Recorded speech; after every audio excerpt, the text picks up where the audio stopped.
Hold on, let's see here. All right. Welcome to Open Chat number 79 of the Black Brain Trust, Black Financial Fellowship. I am actually the co-host today. And today we got Lionel. What's going on, man? How you doing? How you doing? How you doing today? I'm good, brother. What's going on with you, man?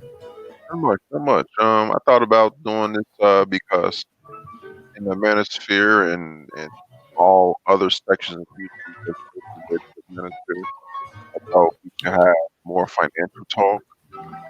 We talk Hey, Lionel. about it, Lionel, can we get a little volume on your mic, man? Are you coming in a little low? like, yeah, Like it's coming in and out.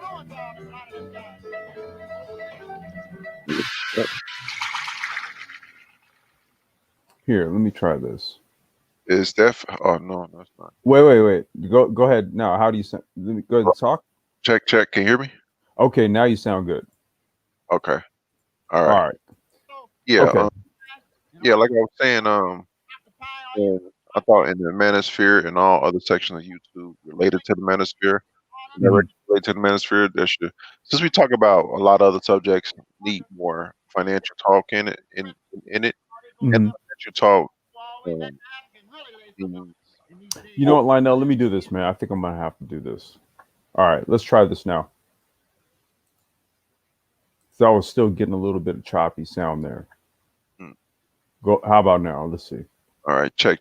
One. Yeah. You good. I went ahead and just cut the music, man. I think that's what it was. Okay. All And, right.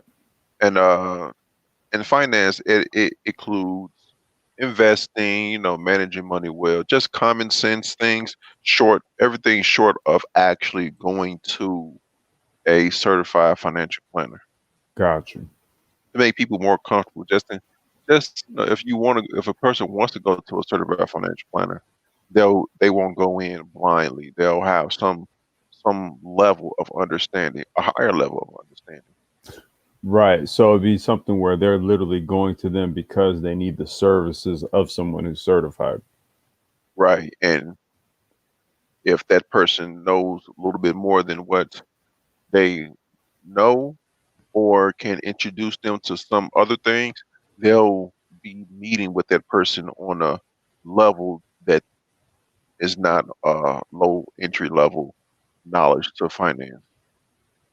Now, what areas are we talking about? Because I know we got a lot of crypto talk. Yeah. Now, just to give you an example, like with crypto, and this is just an example to explain what I'm talking about. There's different ways to invest in crypto. You don't necessarily have to hold cryptocurrency. You can invest in businesses that Right. are in the crypto space or slash blockchain space. Hmm. One of the investment firms or investment ETFs that's hot right now is ARK with Kathy Woods. But Wait, you said that was ARK? yeah, ARK Investments Yeah, ETF, ARK Invest. Yeah. you know, and this the show can be, we can go to the ARK Investments website, see what other ETFs that they hold. I think it's Hmm. 5 of them in total, and then go into those ETFs and just explore what companies are in those ETFs.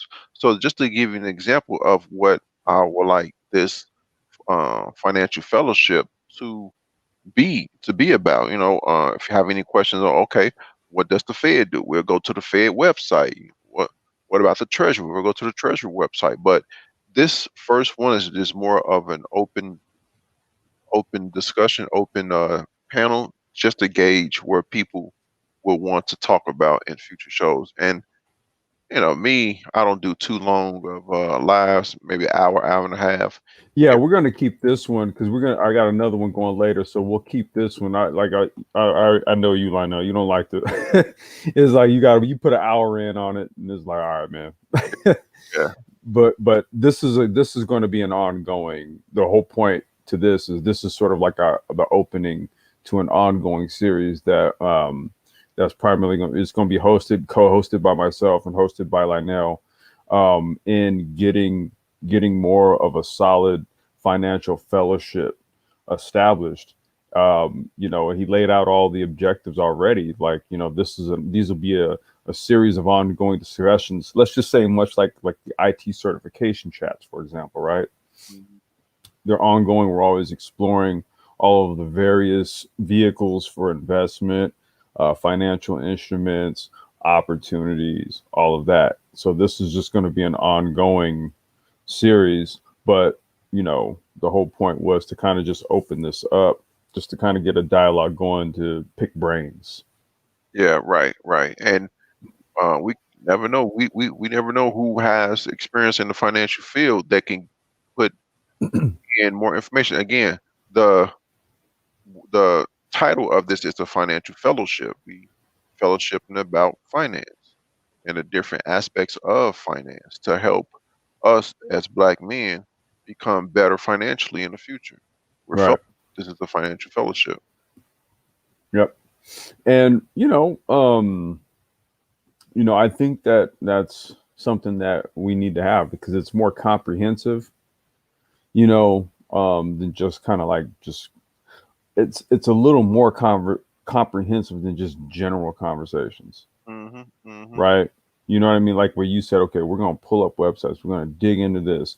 We're gonna have people either pull up Notepad on your computer or actually have a notepad and a pen, Hmm. write down information or write down questions. Hmm. You know, um, um, you know, Lionel called me a couple of days and said, "Hey, man, look, let's put this together." And when he really broke it down on what he wanted to do, I was like, "Yeah, I see a purpose for that." And so that's what this open chat's really about, is to kind of just open this out, lay it out there, and say, "Okay, look, this is going to be the objective for the financial fellowship talks going forward." Yeah, I mean, and just imagine last year in March, if we had this, looking at stocks, looking at different investment opportunities, and seeing some of these stocks that were down, way down. You never know what position the people who have would have listened to this show would be in right now. Bro, speak on it. So that's what this is all about, a financial fellowship. Yep. We're gonna look at the charts, just to get a visual of where prices is at and where prices to some of these assets has been and where it could go. And give me just a second, Lionel. Let me pull your channel up. I can post it. Yeah. Yeah, let me get this in here because in the meantime and in between time, when these are going on, Lionel is going. He's uploading daily, giving you the latest scoop on the crypto and blockchain sectors. So Yeah. let's see. And I see Black Torch says Grayscale and BitW. Grayscale, they got they got Grayscale has stock where people can get exposure to Bitcoin without actually holding Bitcoin through the ticker symbol for the stock is GBTC. And also they have uh, so GBTC is called the Grayscale Bitcoin Trust. You have the Ethereum Trust, the Litecoin Trust, the Bitcoin Cash Trust. You got the Ethereum Classic Trust, and you got the large crypto index, large cap fund. You got all of those, and we can look at just fellowship and look at all of that. What's going on, Black Torch? Hey, Black Torch, what's up, man? What's up? What's up? Yeah. Not Yeah, much, this man. week has been rough, man, for crypto, man. Oh man, shoot. This was expected. Prices don't go up forever. Prices don't go down forever. Prices. No, I knew that, but Janet Yellen came out of nowhere with that. You know, what she said that illicit activity, and that spooked the market once. But then when they come out with that, I don't know if people understand what the double spend is. When they came out with that uh thing, that really tumbled the market. Yeah. And I know I replied to your email about the Janet Yellen thing, and I think she's really, really misunderstood about the cryptocurrency market because now that is more eyes on the cryptocurrency market and more in particular of Bitcoin, it doesn't make sense for criminals to use a public ledger to commit crimes because Hmm. the information is there. I totally agree with you, but you know what's funny? She's saying this, but institutions keep buying. You know, that's why I'm telling you, I don't trust anything they say right now. I think it's a big, make you look over here while they doing something over there. You know, Yeah, magician tricks. Yeah. somebody's going to speak to her and about the double spend thing. I didn't read the article, but and there is Antonopoulos, which he is really good. The And damn near the foremost expert. right, he really jumped down. I think the article came out on Cointelegraph. He really jumped down on Cointelegraph throat, and he had to come out with a video himself talking about, this is not Well, a double spend. This is a reorganization of a block. yeah, Mm. I knew that because, but the thing about it, if you read the first line of the article, says double spend. And while people don't even read, they just see the title and they say sell, sell, sell. You Yeah, know, sensationalism. yeah, sensation sells. But I looked at that as an opportunity to buy. I'm, you know, when there's what they said when there's blood in the water, I buy. Yeah. Yeah, like I bought. I'm buying ARK, but I bought ARK G and ARK Internet Innovations. Yeah. Now, as a matter of fact, what I'm going to do is I'm going to share my screen because we Hmm. started to talk more about some stuff that we can actually look at the charts and look at the website of these things. Because, Okay. like I Did said, you ever look at Bitwise? yeah, I looked it up. Let me see if I'm Uh showing my huh. screen. Yeah. What's up? Am I? Yeah. What's up, Complex? Sorry I didn't speak to you. Yo, no, what's going on? Not So, You got it, much. Lionel? Okay, can I? cool. There you go. Okay, cool. I ain't know if I'm sharing. Yeah. So this is a Grayscale Bitcoin Trust. If I were to look up GBTC ticker, it'll let you know. Oh, okay. So I guess they don't anymore. Uh So oh. um for every stock, you can purchase this one Fidelity, E-Trade, Charles Schwab. It's a regular stock. Wherever you purchase stock at, you can purchase the Grayscale Bitcoin Trust, the Ethereum Trust, Litecoin, Bitcoin Cash, Hmm. the and the one or two others. And you actually have exposure to a small percentage of Bitcoin when you purchase each share, excuse me, each share. Mm. And so I think it's about 100 or so satoshis. It's a small amount. So Hmm. what companies are doing is instead of these companies that are getting into the cryptocurrency space, what they're doing is instead of buying Bitcoin, they're Buying this. yeah, they're buying Yeah. massive quantities of this, giving them exposure to the equivalent. So you may hear a company say, "Oh, we hold 30 some thousand Bitcoin." Well, when you read the article, they are actually purchasing to hold that. It was an article that I wrote. I saved it in my Evernote. They're actually holding 600 something thousand shares of this Grayscale Oh, it's Bitcoin Trust. Grayscale. Right, Oh, and that's giving the equivalent. right the equivalent Gotcha. of about 30,000 Bitcoin. Yeah, because they don't want to actually hold on to the coins because then you gotta, Custody issues and yeah, and then you gotta like make sure it's in a hard wallet that's not mm, accessible to the internet. So there's a whole bunch of issues with that. and with Grayscale, they are a custody solution, so they actually purchase Bitcoin and they actually hold Bitcoin. Mm. Yep. So this is obviously trading at a premium, a little premium.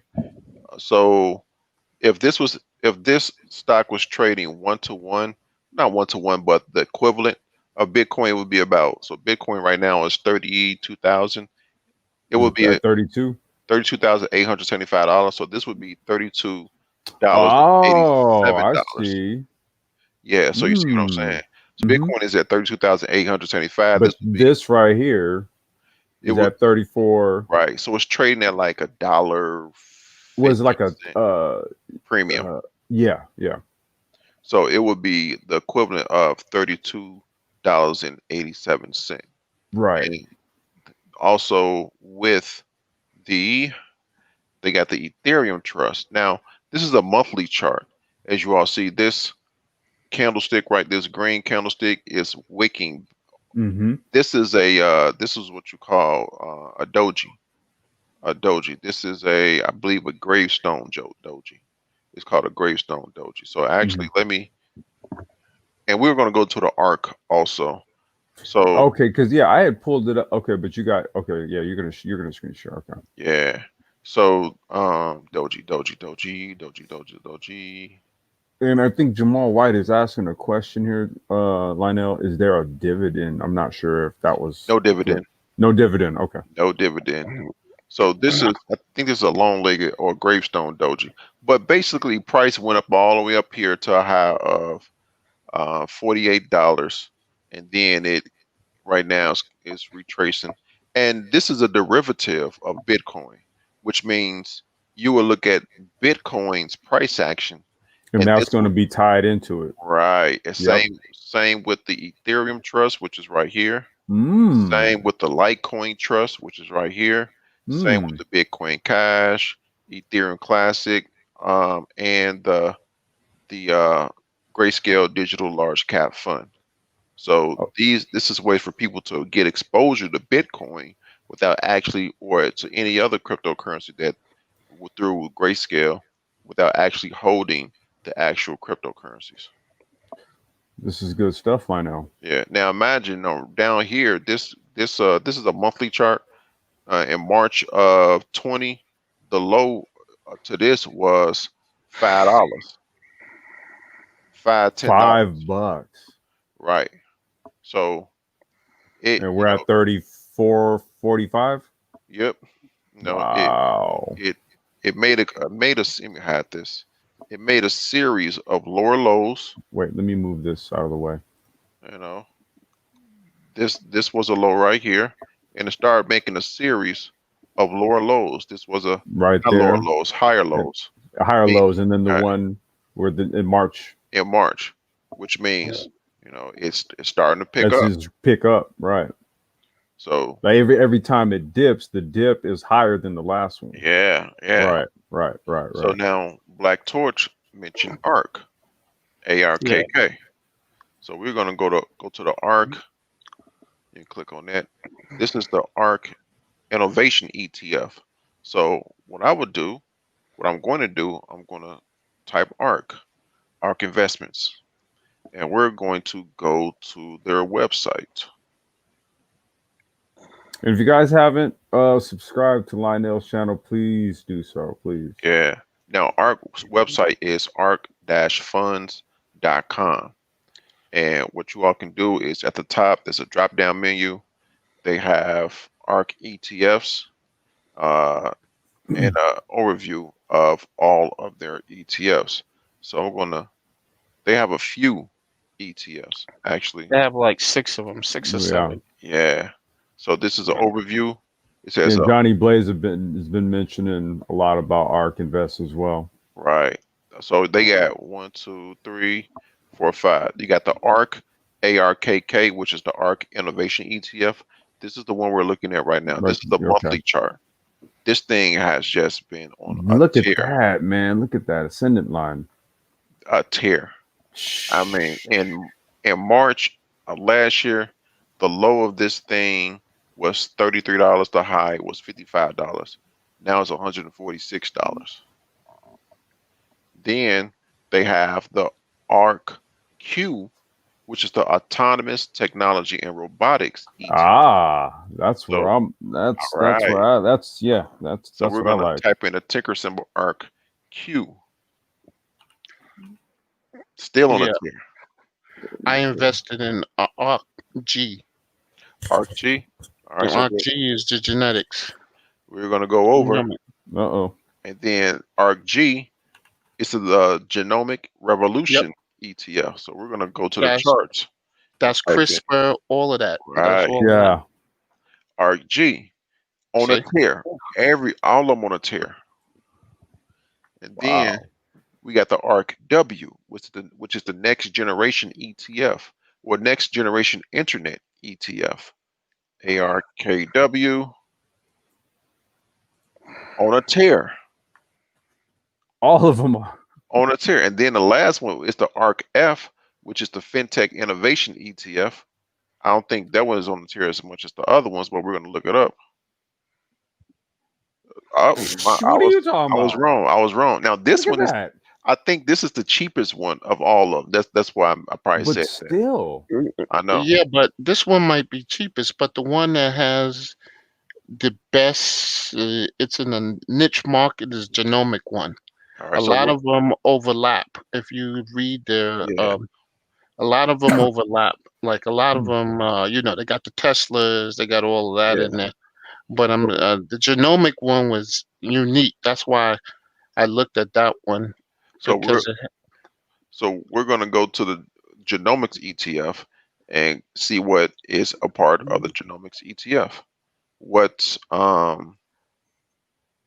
holdings? I mean, it's part of the genomics ETF.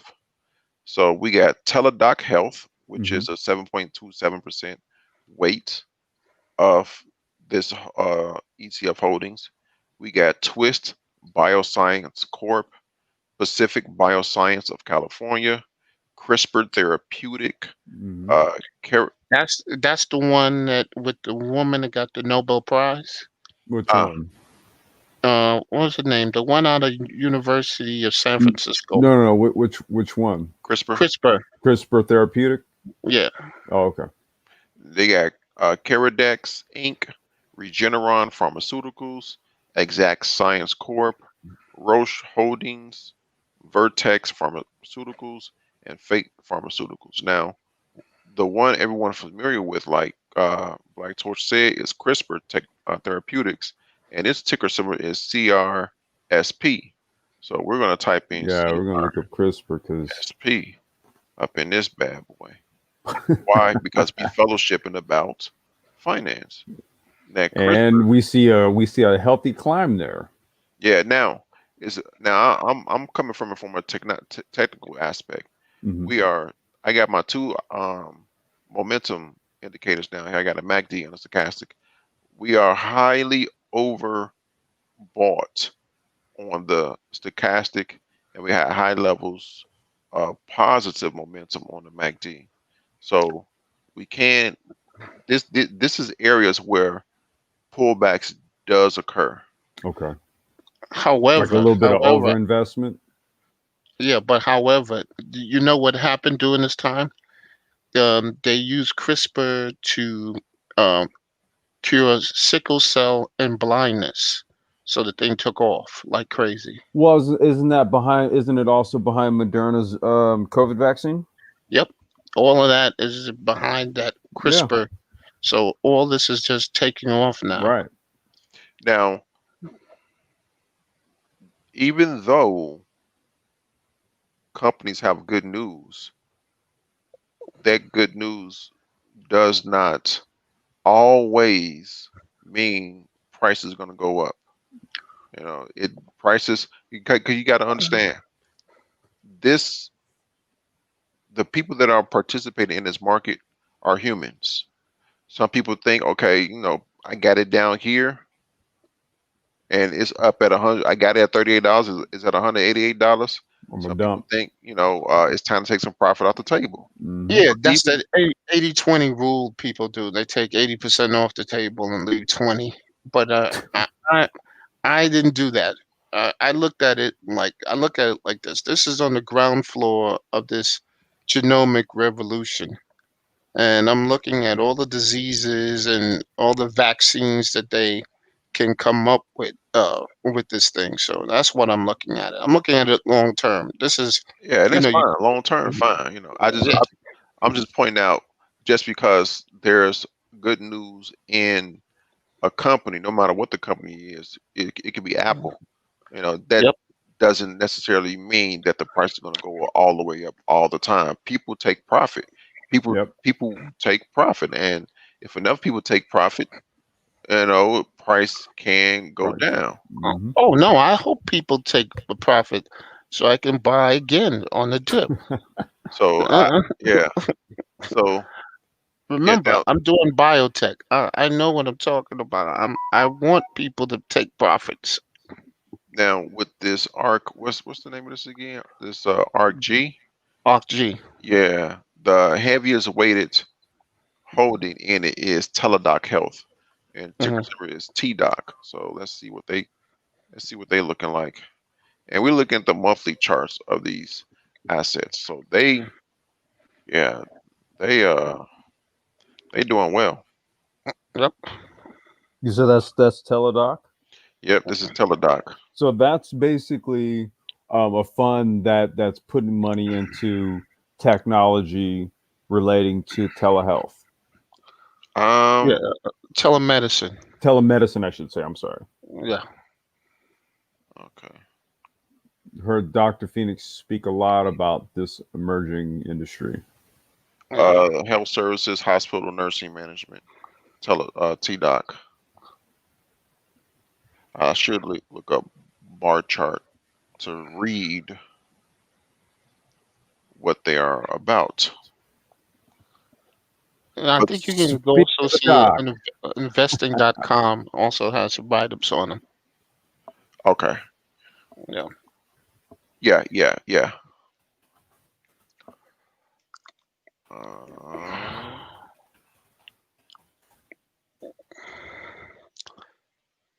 Yeah. All we needed was Dollar Will. We could have had it all. yeah.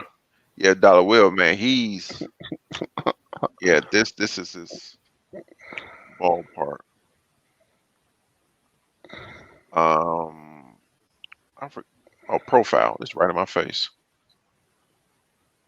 So description, Teledoc Inc. is a telehealth company. The company offers telehealth services via mobile device, internet, video, and phone There to we clients go. primarily in the United States. Its solution connects customers or consumers with physicians and behavioral health professionals to treat upper respiratory infection, urinary tract infection, and sy- sy- what's this? Sciatica. I can't Sy- see it because it's Yeah, I still. it- can't. It's hard to see it. It's Yeah. it's sinus sinusitis Okay. to dermatological conditions, anxiety, and smoking cessation. Is based in Dallas. Yeah. Yeah. It's So yeah, basically telehealth. telemedicine. Yeah. Yeah. Telemedicine, which is Yeah, big. Yeah. Well, shoot, man, huge post COVID, given the Yeah. social distancing protocols and all that stuff. Yeah. So that's why I picked G because that was the one that I saw was kind of like unique. You know, they had the CRISPR, they had the telemedicine, they had the vaccines. So I thought that was a good match. You know. yeah. So that's so what we did for those that are looking.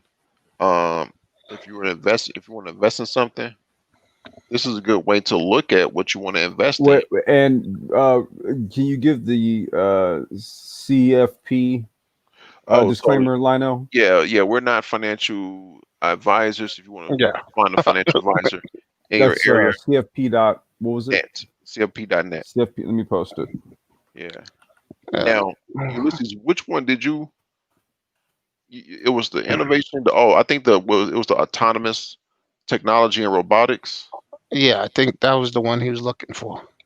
All right, so let's go to that one. So the holdings in this one is 11% Tesla. We got, Oh, I know, right? We got Materialize, which is a foreign company. We got Baidu, which is Baidu. obviously a That's the foreign company. Chinese EV company. Yeah. We got Trimble, Hmm. Deere and Company. Is that John Deere? No, Deer? that's a different. No, Deere is a different company. Okay, Okay, yeah. Deere. All right, you Yeah. got JD.com, which is a foreign company. That's what JD.com. That's a Chinese. Yeah, That's like a Alibaba. yeah. Is it Yeah. is it Chinese or Japanese? No, JD.com is Chinese because Okay. they inked a like a big old deal with Google Mm. to do business. This we covered that back. That was last year, or no, that was actually maybe late 2019. I'll We look it got up. I'll just go ahead. Go ahead. I'm gonna look it up though. we got Kratos Defense and Security. We got Google, Nano Dimensions, and Taiwan Semiconductor. Yeah, Taiwan is killing people now. They're just like, oof, with their 5 nanometers, and they talking about going lower. Oof, Yeah. they're So killing those them. Yeah. so those are the companies that's weighted with 11% highest weight going towards the Tesla. So we can almost say where Tesla goes, it will Mm-hmm. if Tesla goes down, then its ETF would see some decline because it's so heavily weighted toward Tesla. Yeah, and Lionel, that article is actually from 2018. Google places Wow. $550 million bet on China's second largest e-commerce player, JD.com. I'm gonna post this article. Let's go. We got long memories over here, bruh. So JD.com, this is wow, they've been on a tear. Mm. They've been on a tear. In March of last year, they were $32. What is it now? $94. You would hit a 3x. Yeah. Shit. Uh, I missed out on the IPO for a firm. It was 49 and it went up to 113. I could have made a killing on that, like 12 G's on that one. You know their ticker symbol? A firm, AFRM. What they do is it's a new type Uh, of credit card that you buy now and pay later. Oh, okay. You know what? Yeah. We were trying to partner with them so that so we they could just they could do IPO'd like this month. yeah, Yeah, they're it was basically they're a fintech, they're microfinance. yeah, and they opened up at 49. I couldn't get in. By the time I get in, it was already 110. I was like, damn. Yeah, so they just opened up this month. Let's go to the weekly. Oh, they opened up two Yeah. weeks ago. Mm-hmm. Yeah, go to you'll see it started at 49 and shot up. Let me see. Let's go to the daily. So the low on this candlestick is it say $90, but maybe what's this trading view don't have all the data. Can you stretch that out? Let's go to an hour. Yeah, this is the low. The low of this candlestick is $90.55. Yeah, but I was gonna get in There and you get go. out really quick. Yeah, There you go. see where it started at 49.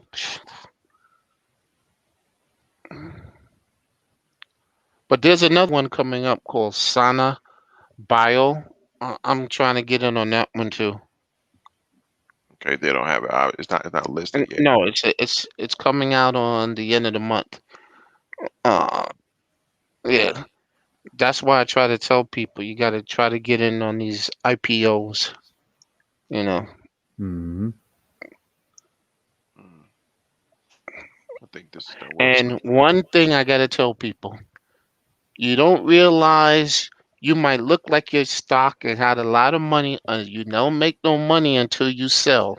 So please Yeah. don't hold on to things. You know, don't get emotionally attached to the What do they things call that? Unrealized gains. or Yeah, realized profits. Yeah, yeah. Yeah. yeah, So yeah, that's how you really look into some of these, especially ETFs. You yeah. know, That's the one I'm looking at next. Sana. so ARK got 5 ETFs. Yep.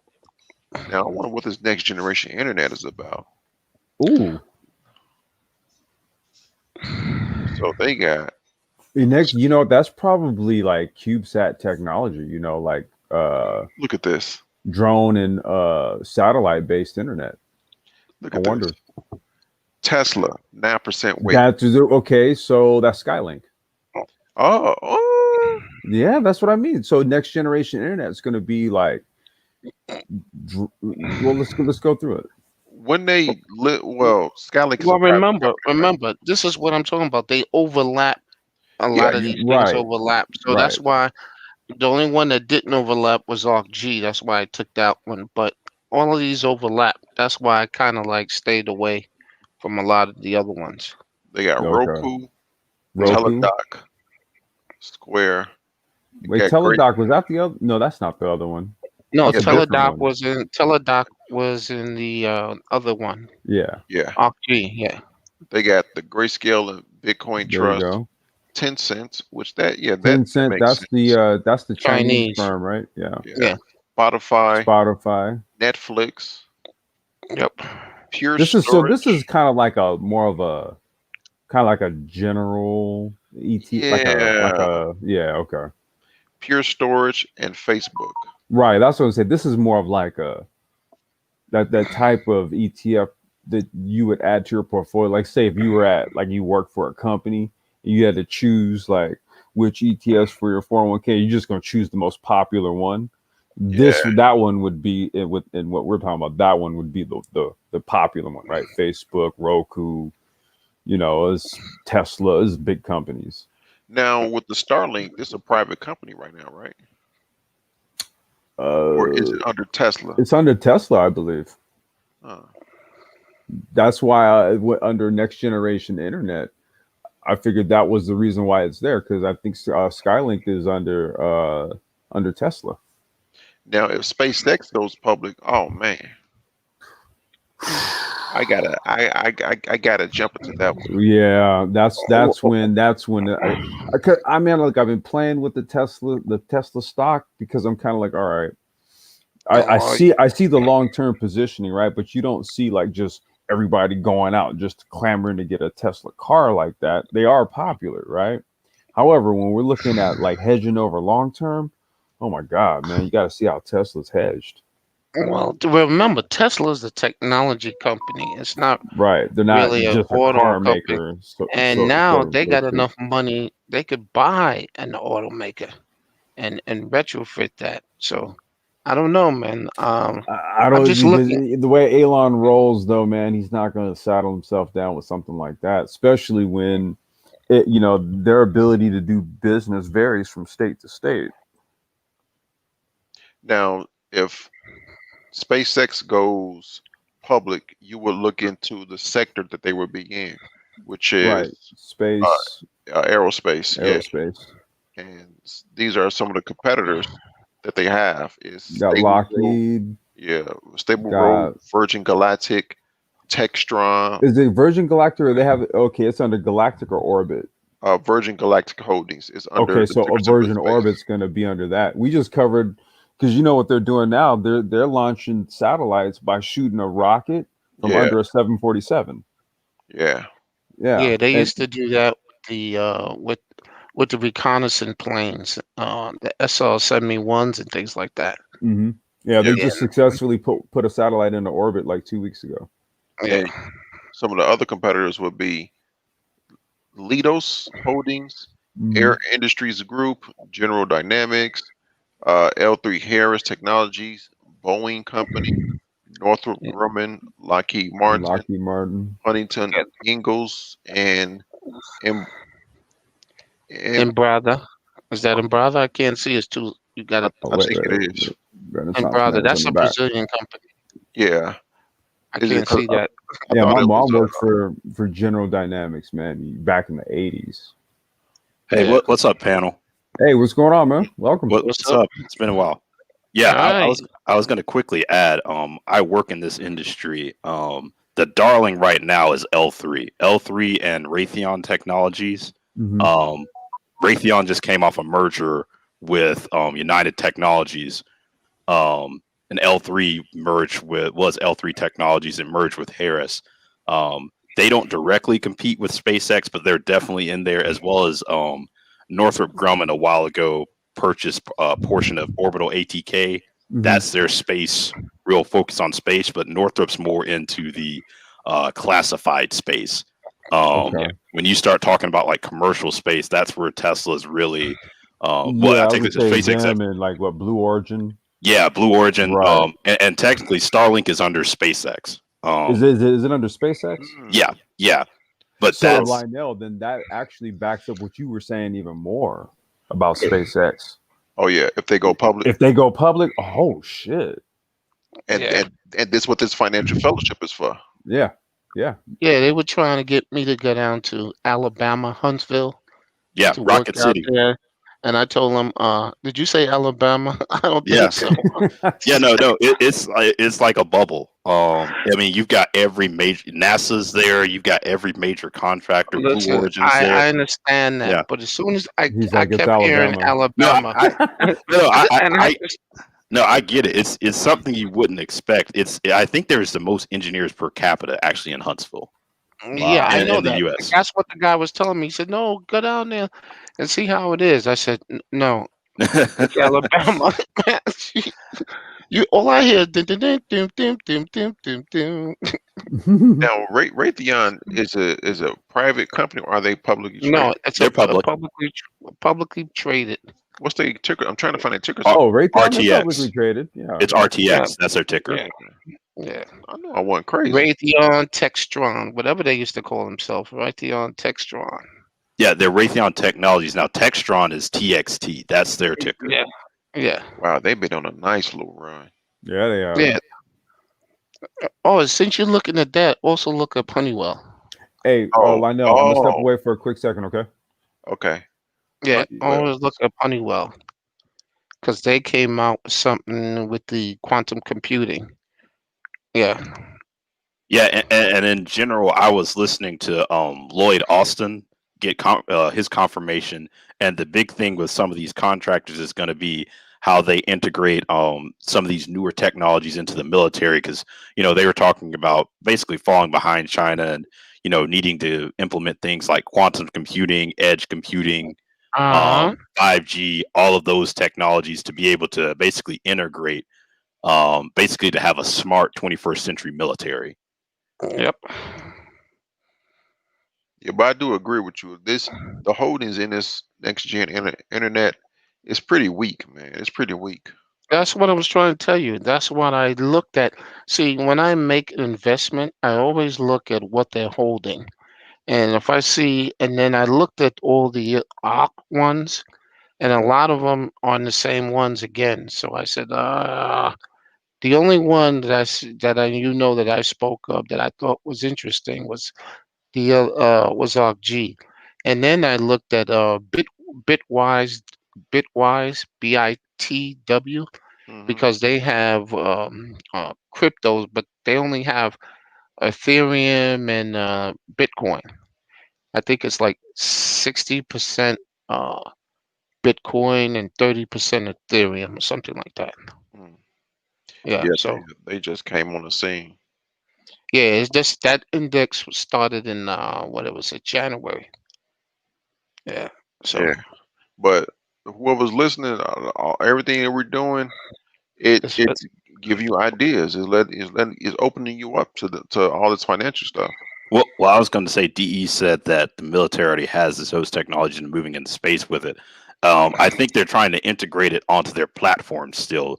And in some instances too, they're looking at, hey, you have these small private companies who have all this technology, and they're having problems actually dealing with the government to actually get that technology implemented. Just because whenever you deal with the government, there's all these regulations that you're going to be subjected to, and a lot of small technology companies that are lean and agile, they're not accustomed to dealing with all of that. Oh so yeah, those what was it? What they called that again? Those things that they get these small companies, and if you don't follow it, they'll give you clawbacks and take money back from you. It's crazy. You're not talking about an NDA, are you? No. It's when you sign a contract with the government, you have to do it on a certain amount of time. And if you don't do it in a certain amount of time, you lose money. Oh, is it like Um, you talking about like a performance based type of contract? yeah, they do that to those little companies, man. It's crazy. Yeah, like an incentive fee type of structure. Yeah. Well, you know who would know? DE would know. DE come up. That's his Yeah. area, aerospace. And this And is you're, space. yeah. This is space. This is Virgin Galactic Holdings. It's still nice, little cheap. But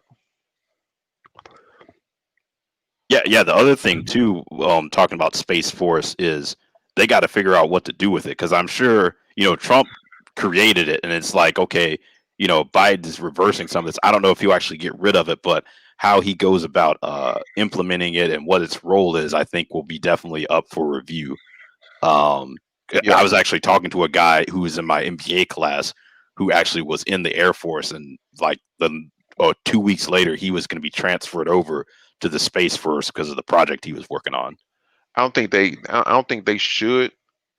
And I don't think they're America is not in a position to get rid of Space Force because you have other countries that are, especially China, mainly China, are going into No, space. yeah, the Space Force is no that's a necessity. Yeah, No, it's no, Yeah. I think what the role is, what the funding looks like, all the mission, I think that'll be up for review. if it's Yeah. going to be its Uh, own branch or under someone else, yeah. Yeah, I Yeah, think but did you see what the Japanese did? They landed that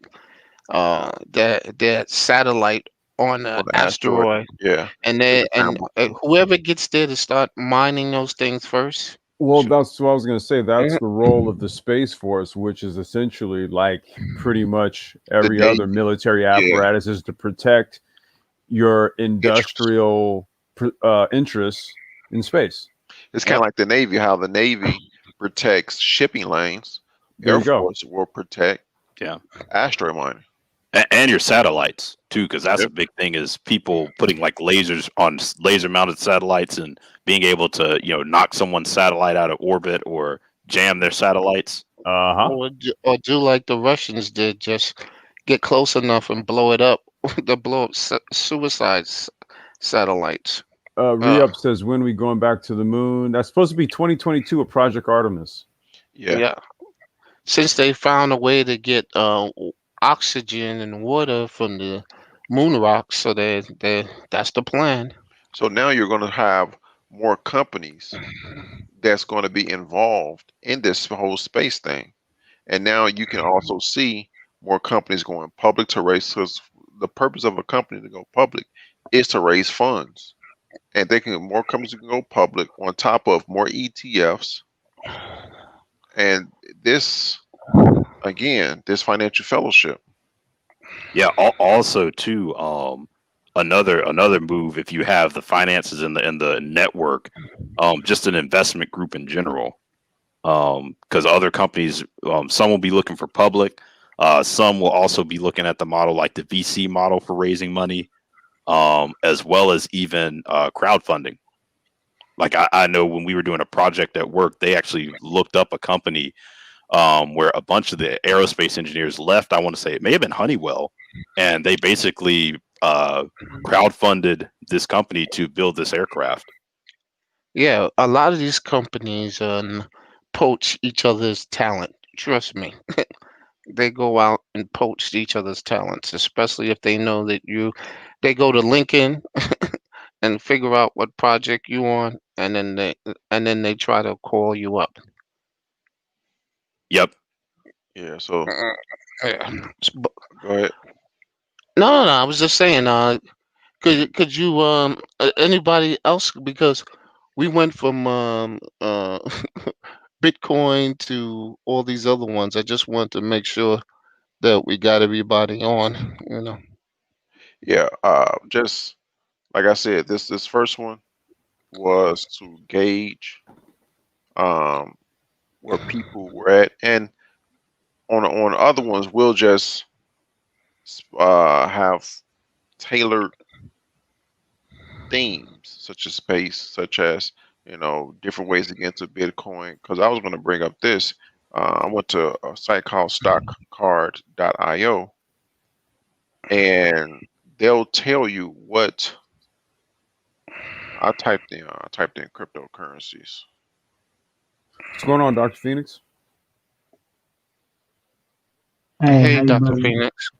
Hey, how you brother doing this What's up, evening? Dr. Phoenix? Good, Alright. What's good. going on? No, go ahead. I'll let you guys finish up. Go ahead, finish up your main points, and I just wanted to talk briefly about the telehealth and stuff like that. But Okay. Okay. I'll wait till you guys finish up your main part. So I was going to add too, while we were on the subject, before we shifted too far away from the aerospace, the other companies, I actually got into Boeing when they took the big nosedive. I think they were right around $100. They're still trying to sort through the 737 Max prices, and they're getting affected by COVID. But that's a good stock. Any stock, them or Raytheon, is good to keep an eye on too, because they have a commercial business that's currently in the tanks right now because of the lack of demand. But when that comes back in the travel industry, being exposed to that wouldn't be a bad idea. Yeah, Boeing yeah. went up. It's up to 205 now. Yeah. Yeah. Yeah. You go Yeah, ahead. it was around $90. I want to say middle of the summer. Yep, $90, $89, $90. Yeah. You go ahead, Dr. Phoenix. I think he's muted. Okay. Go ahead, Lionel. You got it. Okay. So there's other companies people can get into that has exposure to cryptocurrency. Like there's a stock called Riot So wait, Blockchain. this is stock card? Yeah, stockcard.io. Okay. And I typed in cryptocurrency and it shows you the different businesses that have exposure to cryptocurrency in different manners. Riot Blockchain, I believe, is a mining corporation. Mhm. So you're going to start. Riot? Wait, you said Riot? Yep, Yeah, Riot. that's Yeah, the they're name in of it, Colorado. Yeah. Yep. So you're gonna see companies go public that mine Bitcoin, because in my opinion, Bitcoin is going to become more of a geopolitical play. So now you're going to start seeing companies that go public and that mine Bitcoin. You know, you have Riot is another one, B2C2, I believe. You have Crypto Asset Group. It's a number of ways to get exposure to in the cryptocurrency space without actually holding cryptocurrency. Yeah, and I think Lionel, I think that is the key point that people need to understand. That fact and that fact alone, and then two, and I think this is where these live streams going forward will start digging into, because we kind of touched on it at the beginning, where we start going into the different types of like ETFs where you can purchase, shares in entities that are invested in it, right? So you're indirectly invested instead of Exactly. you sitting over here trying to like buy Bitcoin through Cash App and shit. Yeah, I was going to ask you quickly, Lionel. I know you're the sort of the cryptocurrency guru. I'm not as sharp on the crypto side, still trying to catch up and learn. But if you're not into Bitcoin because of the price, what do you fall to as next, and why? I know a friend of mine, he invested in Litecoin when it popped a couple years back. Well, the common one is Ethereum, since it has the second largest market cap. My opinion, and there's been information coming out where when Bitcoin started, well, it's already at these high highs, but can go higher. Some of these people who institutions, companies, governments who get into Bitcoin and they want a higher return on their investment, then they'll start to go to Ethereum. Like with Grayscale, I talked about companies buying Grayscale stock, getting them exposure to Bitcoin. Well, Grayscale also has the Ethereum trust and start to buy that. Companies could are already starting to buy that to give them exposure to Ethereum. Thus, you can see Ethereum price go up, and then you start to go down a line. Like your friend said, he went to Litecoin. Litecoin could be next. So it'll flow down a line. Now, I don't think people should go from Bitcoin to coin number 300. That may not be feasible, but Well, I say this. there's different coins for different purposes. Got to remember, like settlements is XRP, and Stellar, and they use that around the world. Stellar is used in Africa, so and Bitcoin. So, and then Cardano and Ethereum because they have the smart contracts. So, Mhm. so you got to know what you're doing and know what coins you're looking at. I think you go to Coin Market, they have like at least 150 of the different ones up there. You know, What's going Yeah, on, Mike? and remember, Ethereum was $200 in March, you're right. and now it's at what is it, 1100? Oh wow. 1225. Yeah. Yeah. Hey, Uh, What's peace good, Mike? to the chat. Hello, What's hello. good? What's good? So, Yeah. So Yeah, that's a Dr. Phoenix came back. Dr. Phoenix, you there? Nah, I think not. No. Okay, he's still away. yeah, Ethereum was actually I think it was $50 in 2019. And Litecoin was like $20, $22 yeah. Yeah. Just a scant little over a year ago. before COVID. Yeah. Yep. Ethereum was $86. Yeah, it was down that low. Yep. And now it's at, if you'd have got in, Well, in but March again, 20. That yep, is March 20. yep, but you don't sell, you never realize them profits. I keep telling people that. Hey, Lionel, there's a question. Shaunik says, "What the heck is Polkadot, and how did it shoot up?" Polkadot. How did it shoot up so fast? What is that? So yeah, Polkadot was ranked on the first page, but it was lower in the rankings. But it shot up so fast because obviously its market cap increased. There's more people buying it. Its market cap is 15 billion, which places it above XRP. But if we let's go to Polkadot's website, and I'm doing this online just to give people a good, to get people in the mood of going and knowing what to look at to see what this is all about. Go to the about section. It says Polkadot. Well, we envision a web where identity and our data is our own, safely secured from any central authority. Polkadot will enable a completely decentralized web where users are in control. Polkadot is built to connect private and consortium chains, public and permissionless networks, oracles, and future technologies that are yet to be created. Polkadot facilitates an internet where independent blockchains can exchange information and transactions in a trustless way via the Polkadot relay chain. So they're basically about, So they're like a relay between blockchains.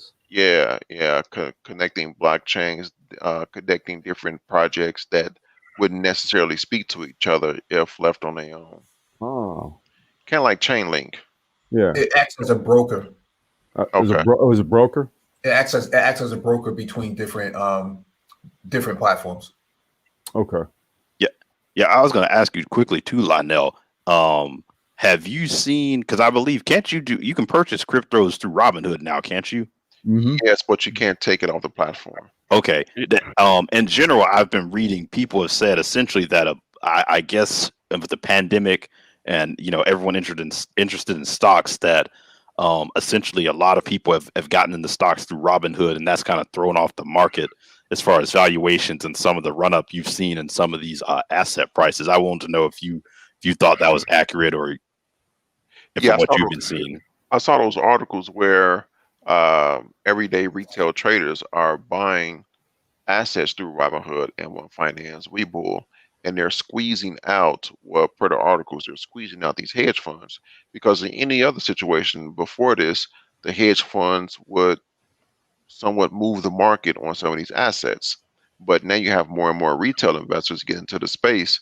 These hedge funds cannot move the market as easily as they could before. So now you have this wave of money going against what these hedge fund investors would normally do. So let's say an asset like Ethereum, not to say these hedge funds are in Ethereum, but just because we look at the chart right now, let's say they were short this Mhm. because it's so high, they would take money off the table. Well, you got these retail investors with close to the amount of money these hedge fund investors have in the market, they still buying. So you have They Kind got of squeezed. A lot of guys they called short, and they got squeezed. That's all. Yeah, and I think that's why there was some of the sentiment, and I don't know if it was sour grapes or not, that they felt like it was a lot of millennial investors and a lot of beginners who didn't quite know what they were doing. And if you have hedge funds guys who are following technicals and fundamentals as far as their positions, and you can't kind of predict for makes it something like hard for that, them to, yeah, you do get squeezed. because you got that kid who I don't know. I guess I don't know if it was some sort of it was a put or a call. I'm not sure what it was, but He was options. He was buying stuff on options. he offed himself. Oh yeah, you can destroy yourself with options. I mean, the losses can Well, be almost this unlimited. is what you were talking about, Renaissance man. This is some kid new to this and did something and basically Yeah, but that himself out was as a result. Robin Hood's fault. Yeah, because I was gonna say I'm surprised they gave him that type of, because I'm Yeah. pretty well versed in finance, and even TD Ameritrade didn't initially give me the ability to trade options, because you have to be pretty seasoned. Yeah, you got to be a savvy, accredited investor for them to allow you to do that. And Yeah, and they gave him like way over leveraged. shoot, he didn't have. He didn't even have He didn't even have 10 grand. How you gonna give somebody a It was like $1 margins million to get up bucks. to 875K? No, 800,000 or something like that. Yeah. Yeah, it's crazy. But the SEC came and see that Robin had after that. Yeah, and we could see Robinhood go public. Oh yeah, that's gonna go crazy. I'm gonna try to get. Yeah, Sean Hicks was saying Robinhood will IPO this year. That was huge, because Robinhood was the one who pushed some of your bigger platforms like your TD Ameritrades and your E-Trade accounts to have free trading. With they did. Because Robinhood was the first to say, okay, no fees for trade. Robinhood, it's M1, it's eToro, it's a whole bunch of them now. It's a floodgate. Stash. Yep. Yeah, Nerd Wallet. Yeah. So Stash is run by somebody off the block. What you said, Mike? No, I was just saying that Stash. You know who that was run by. Stash. Wait. Stash is who's that? I forgot. Who is that run by? No, he's saying Stash, like you on the block, guys stash their money somewhere. Yeah.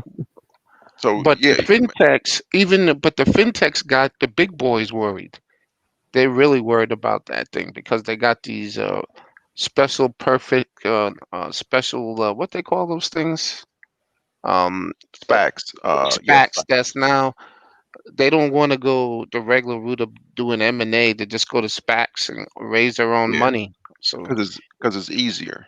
Yep. Yeah. Instead of going through the SEC filing reports, filing forms to go public, they can go through a SPAC and they get almost immediate access to public access to the exchange. Yep. Wait, what's like SPACK? SPAC, special purpose something. Acquisition something. Yeah. Okay. Yeah. Acquisition company. Yeah. Yeah, I was gonna say too. The other thing in the market that I don't know how it's been affected with all the influx of traders is high frequency traders, because those were coming under some scrutiny as well. The machines, the computers that basically trade off algorithms. Yeah, but the algorithms, that's the problem. The algorithms are based on old valuations and things like that. Old trading behavior. And now with all these new investors, they're going against that trend. So that's why you see like companies like, I'll give an example, Procter and Gamble beat estimates by a large margin, but people still selling them. Yeah, I can't believe was it CarMax, I believe, was one that no one could really understand until they figured out people were just buying. Yep. They're Essentially, just buying it. They're yeah. just buying stocks. And Oh yeah. so they throwing off all these algorithms that, that these major investment firms have had, and now they're trying to figure out how to control these things. And I told them the game's afoot. Now you're gonna see all these things happen. What is this right here? This Procter and Gamble Procter Gamble. Yeah, monthly. yeah, they beat, but they got hammered yesterday. Yeah, this this is a monthly. Let's go to the daily. Yeah, Who's well, I don't think it was Procter and Gamble, because there was a vaccine, the largest vaccine maker factory or something. I think it was like in India or something like that, like went up in flames like a day or two ago. Oh, really? I didn't even realize. Yeah, I was listening to the radio. I didn't even realize India was the biggest manufacturer of vaccines. So I heard that today. Yeah, less regulations over there. I'm not sure if it was Tata, maybe Tata Pharmaceuticals. Mm-hmm. Oh wow, they're in pharmacy. I guess they're like a major conglomerate, because it seems like Tata's in everything: motors, aerospace, joint ventures. yeah, Yeah. metals, all that. Yeah. Yeah. Tata Chemicals right here. Goodness. Well, remember, all the major manufacturers like AstraZeneca, all of them have manufacturing plants in India, because India, they sell those drugs worldwide. They sell them to Africa, all these places. And that's probably the whole thing with Sanders and his whole point on healthcare, when he talks about essentially you're getting the same drugs as people in Canada and all these other places. You're just paying, twice, 3 times as much, What? even though it came 3 from the times same as much? factory. You're paying more like 20 to 30 times as much. I give an example. A drug called metformin, right? You can buy it here for like what is it? I think about $10 for one tablet. In India, you can get it for about 5 cents. Oh Wow. wow. Hmm. And yeah, and it was all manufactured in the same facility. Yeah. That's a lot. Oh yeah. Are you back, Dr. Phoenix, since we're on the healthcare? Yeah, I hear Nah. you, brothers. I hear you, brother. Okay. I was just letting brothers continue. Go ahead. No, we waiting for you. Well, I mean, were you guys done? I don't. Yeah, know. we Yeah. want to Oh, hear Yeah, what we you just want to chop it say. up, man. Yeah. Oh, okay. I didn't want to interrupt. No. I guess for me, this is something that's been kind of close to me for a while, because it's an area that I've considered going into, telehealth and stuff like that. Obviously, because you kind of had two things that's kind of happening at once. You're seeing a shift from to employer-based wellness plans as part of this bigger um, plan in dealing with dealing with sort of taking sort of a population health approach to just dealing with sort of chronic health issues in general.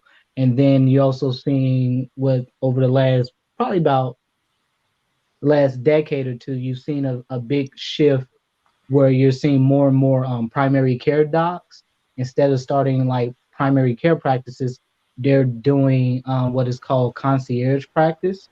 And so you have a number of companies involved, a number of big players involved with that, who basically is a direct pay membership type only practice, where instead of providers do not take insurance or get anything from the government, anything like that. They actually, patients themselves, pay for membership. It can either be monthly or annually. I think some of them even do biannually, and you get pretty much all access to whoever your primary care provider is. You get 24-hour access. So, something happens in the middle of the night, you get some heart palpitations, you wake up in a cold sweat, whatever the case may be. You have the ability to contact your provider immediately, and they can facilitate your care, because usually your provider has some type of hospital admin privileges or something like that, so they can follow you through that way. and that's what you're seeing a shift to. And some, when you look at some of the major players in the telehealth, Black Torch had mentioned one of them, Teledoc Health. They actually merged with another major player in the telehealth sector, which is Livongo. And Livongo is actually involved with chronic disease management. So they have everything from behavioral health to diabetes management to weight management, all of that. And then you have another major player is CVS Health, and obviously CVS kind of been in this area for quite a while. A lot of people don't realize that they've been doing this for a while they kind of started out with their minute clinics that were nurse practitioner led. Really, I guess you'd call them more like quick care. Damn, I can't think of the name. The name escapes me right now. Oh my God. Urgent care? Yeah, thank you, urgent care facilities. And so those are typically ran by nurse practitioners, but then you have a medical you have a doctor who serves as like the medical director for an entire region, for an area, and so they kind of oversee the entire operation. And but the point is that you can go online right now, you can look up CVS Health, you can go on YouTube and you can look it up, and you can see they actually have videos of how they do their telehealth. So you can see nurse practitioners doing everything from using cameras to look down inside of your throat to everything. And they actually, what they do, they'll be in one area and they have a device where they can talk and see, and usually they have someone like a nurse, a RN on the other end with the patient, and then the nurse practitioner will guide the nurse and tell the nurse what to do and look, and they can be able to look and see. And so they don't even have to be in the same facility with the patient per se, but they can have just a RN, they can have a nurse there, and you can have a nurse practitioner, whatever, and they can do that as well. And you're seeing now where even pharmacists are even moving into the arena. Obviously, we already know about some of the major acquisitions going on with Amazon and stuff like that. But another area people don't understand too is that a lot of folks get their medications, believe it or not, through mail. And so so that's another area where people are a lot of folks are you're seeing a lot of movement. And for men, you're looking at issues around male sexual health. So stuff like Vialis, Viagra. There's a number of companies now where they will sell you Cialis and Viagra, and you just do a consult either over the phone, because telehealth is not just a face-to-face type of, FaceTime to a sort of video chat type thing. It can be just talking to another provider on a phone. That's also telehealth as well.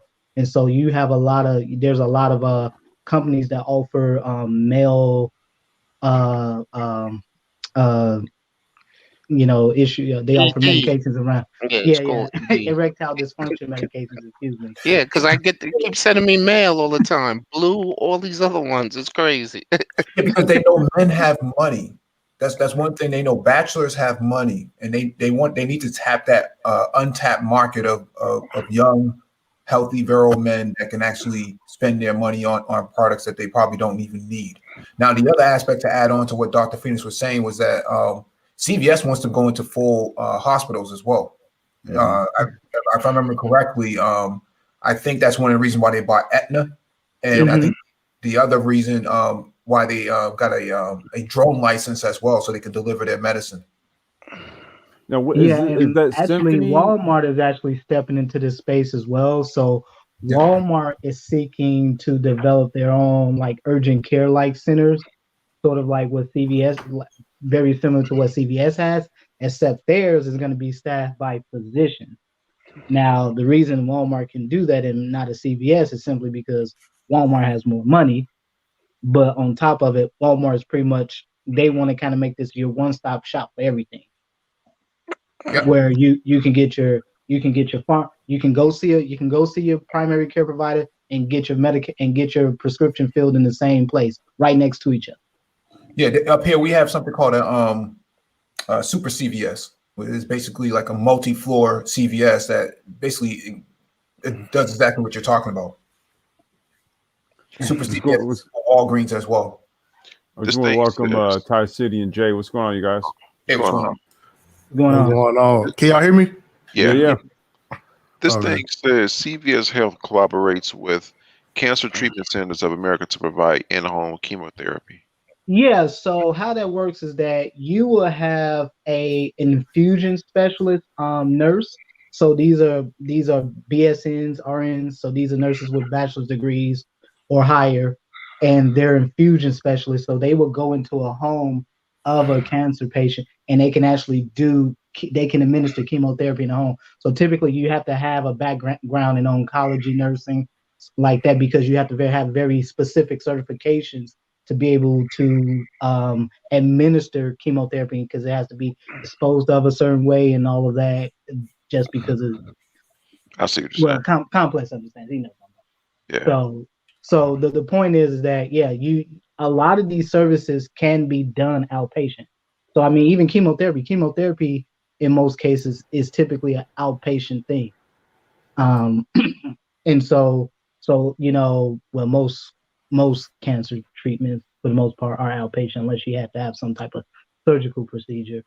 But the point is that this is very, these are all areas where telehealth will be very much interconnected. And just two quick points I want to bring up really quickly before Tyson and the other brother talk, is that whenever you're talking about telehealth, keep in mind that you're dealing across state lines.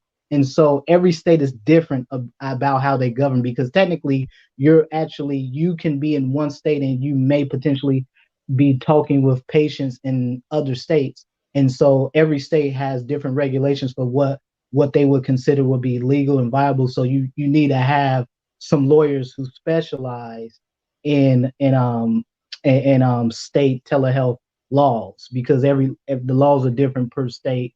And so you might be able to, some states you'll be able to freely talk, you'll be able to freely treat and patients and stuff like that. And in some states you might have to go through some rigmarole or some other things like that to deal with that. So just want to bring that up.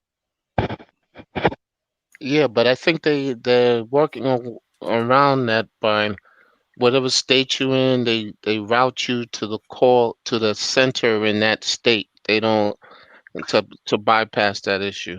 Yeah, they do, but oftentimes you could potentially be talking to providers in other states. And I mean, insurance companies have been doing this for a while, have been doing this for years, where they have a teletriage. So if you for example, if you'll call up and you'll speak with a triage nurse on the other end, and you'll describe whatever's going on with you, and they'll recommend whether or not you need to go to a ED department or not. And so that these are all things that come in. So for how this works for Black men specifically, is that typically telehealth practices getting one started, I mean, these things have been blowing up now for about a decade now, but obviously we've seen over the past year, telehealth just exploded because everybody was moving to that. So it just due to the nature of this pandemic. But the point is that for the most part, typically it works best if you can have some consultation from a provider. So usually that's going to be a physician, although I have seen quite a few nurse practitioners get into it, especially those in the mental health space. So if they're in the psych fields, you do a lot of psych stuff is really telepractice these days. And so what's this, Lionel? Oh, I looked up CVS and I looked up the sector it's in. It's in the retail drug sector, and its competitors is Rite Aid, which is the major competitor. Yep. Herbalife, CVS, Walgreens, Boots Alliance, and China JoJo Drugstore. Who? Yeah. China who? JoJo Drugstore. Yeah. CVS. Yeah, CVS dominates the East Coast, and Walgreens dominates the West. That's kind of how it's played out. Yeah, we got some CVS sprinkled out here too.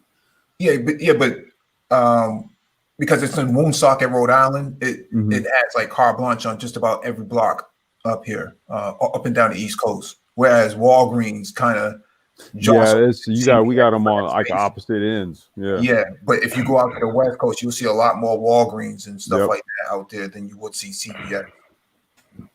But Blue Cross, Blue Shield, some of these other insurance companies are now spinning off telehealth too, because of the ability to create startups in their own space, and then create a new entire platform within their own space because they can fund it too. Lino, is this CVS right here? No, that's Rite Aid. Rite Aid. Okay. Yeah. Damn, look at that dip. Right. Now you see why I took the Art G. I wasn't about to chase these stocks, man. Yeah, and I was going to say the summer was a major buying opportunity for stocks if you were focused in. This is but the problem is the stocks. Okay, if you were looking to do it by valuations, you were totally gonna miss out on the thing. It looks like only high tech was going, and if you didn't have the pandemic play, you was gonna lose your shirt. Yeah, no, definitely. If you were looking at valuations, you had to be following the stock and know, hey, it's just getting beat up by COVID and its effects on the economy, and that long term it's still a strong play. Because if you were looking at technical analysis and PE ratios along those lines, things were way out of whack. Mm-hmm. Speaking of that, you guys might want to pay attention to Starbucks. So I don't know if anyone heard of this recently, but Starbucks is they're actually partnering with some states in the Northwest, in specifically in Washington State, where they're looking to become major centers for vaccine vaccinations for COVID-19. Starbucks? Yeah, and it makes a lot of sense. It's brilliant. Just because I'm assuming because of so it's brilliant. I would just say, you might want to pay attention to them going forward. I was going to say, because I'm assuming just because of how popular they are and their locations, if you can get the vaccine rolled out, you essentially have a vaccination points in such a close proximity, which we're doing a horrible job getting it rolled out right now. Well, nothing's more trendy. Nothing's more trendy and hip than coffee bars and whatnot. No, but it's also because they have the locations. Yeah. They have the locations. They have the they have the name. They have the name, the recognition. People trust them. And then if you hook that up with the Amazon play with the deliveries, so now they're going to use Amazon is going to be actually doing the deliveries of this vaccine. Yeah, I mean, location points. They getting vaccines in parking lots over here, like lined up. They don't like. That's why I say it's a good play for, Starbucks is already known for having the Wi-Fi and all the trendy. Right. You know what I'm saying? Yeah. It's going to be lots of selfies being taken at Starbucks. It's a good play. Not to mention that you mentioned that too. When you start get the actual vaccine and people can start, going out, I'm sure that's going to be a big run. As hey, people have been cooped up in their house and miss being able to, go and work in these, your Starbucks or your joint working spaces, especially with more people working from home. Free grande frap with every vaccination. Yeah, Starbucks is on the front line of a lot of like cultural, mechanics. Like when they did the whole racial retraining of everybody. Oh yeah. So I mean, whenever something like this get rolled out, like I don't know, Starbucks is a comfort zone for like zillennials and whatnot. Yeah, but if you have more people vaccinated, that means you have more customers able to sit in, right? And so that's true too. Yep. For them, if anybody who goes to Starbucks, it's almost like a guarantee, like, oh, well, he's cool because he's been vaccinated. He's not like those other guys. Yeah, the I voted sticker. Yeah. Well, come on. It's two Americas. We don't want to say it, but that's what it is. So let's there's a certain percentage of people who will not get vaccinated. Yeah, there's And we know Starbucks. I mean, is there a Starbucks really around them like that? I'm just. you went there, didn't you? I mean, I'm just being. I mean, yeah, there's some, but I mean, look at who Starbucks customer base is. Yeah, I mean, it's someone. like, and it's yeah, they almost drive like, go Subarus ahead. and they drive Teslas. They drive Subarus and they drive Teslas. Yeah, you gotta have to put the other vaccines at Bass Pro the Shop. hardware store. And it's True and it's value. almost- and it's Guys almost ain't like right. Ace Man. Hardware. You guys, Starbucks Oh, is that man. you know when you're in Propane. line, you waiting in that long line, you got that candy in the front, and people start to buy them Snickers. Oh, yeah. That's what it is. Okay, we got this long line of people. Want to get a vaccine? Hey, you may as well buy a coffee. Yeah, Hank Hill giving out shots. Yeah, and be over there at Harbor Freight. Not, Give me that. no, I was gonna say. Jack, shot. Not to mention all the people who have moved because of their job being virtual. Like once they're vaccinating, wanting to go back in and not be stuck in their house all day. yeah, but I don't know what to tell you. I wouldn't move out to all these suburbs because one after everybody's everybody got the vaccination, you're gonna be in the suburbs.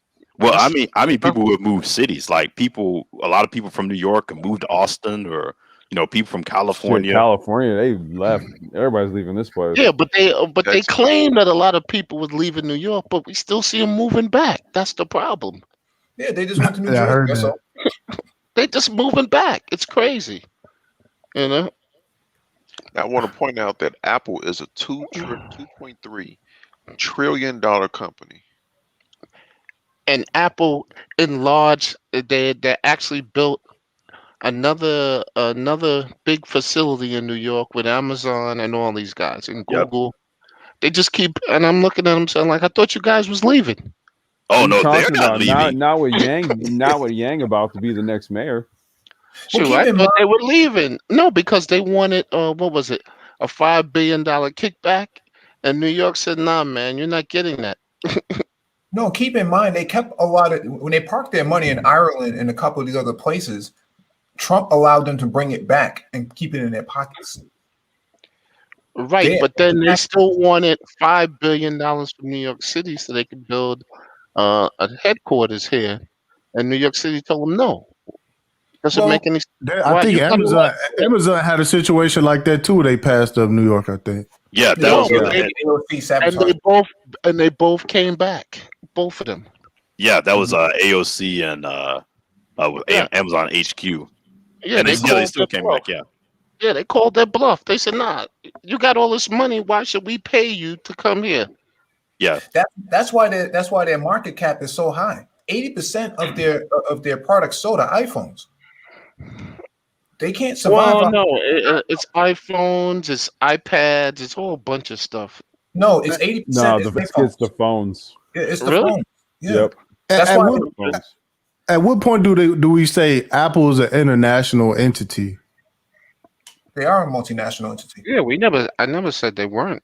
No. I'm just saying where it's like, oh, they have to be allowed to move their money here or there. No, because It's they where were they're doing that for incorporated tax at. purposes. Yeah, they were doing that for tax purposes. Yeah, they're Like a lot incorporated of in companies- Cupertino, right? Yeah, a lot of these companies don't pay any taxes. GE and all of them didn't pay taxes for years. You paid more taxes than they did.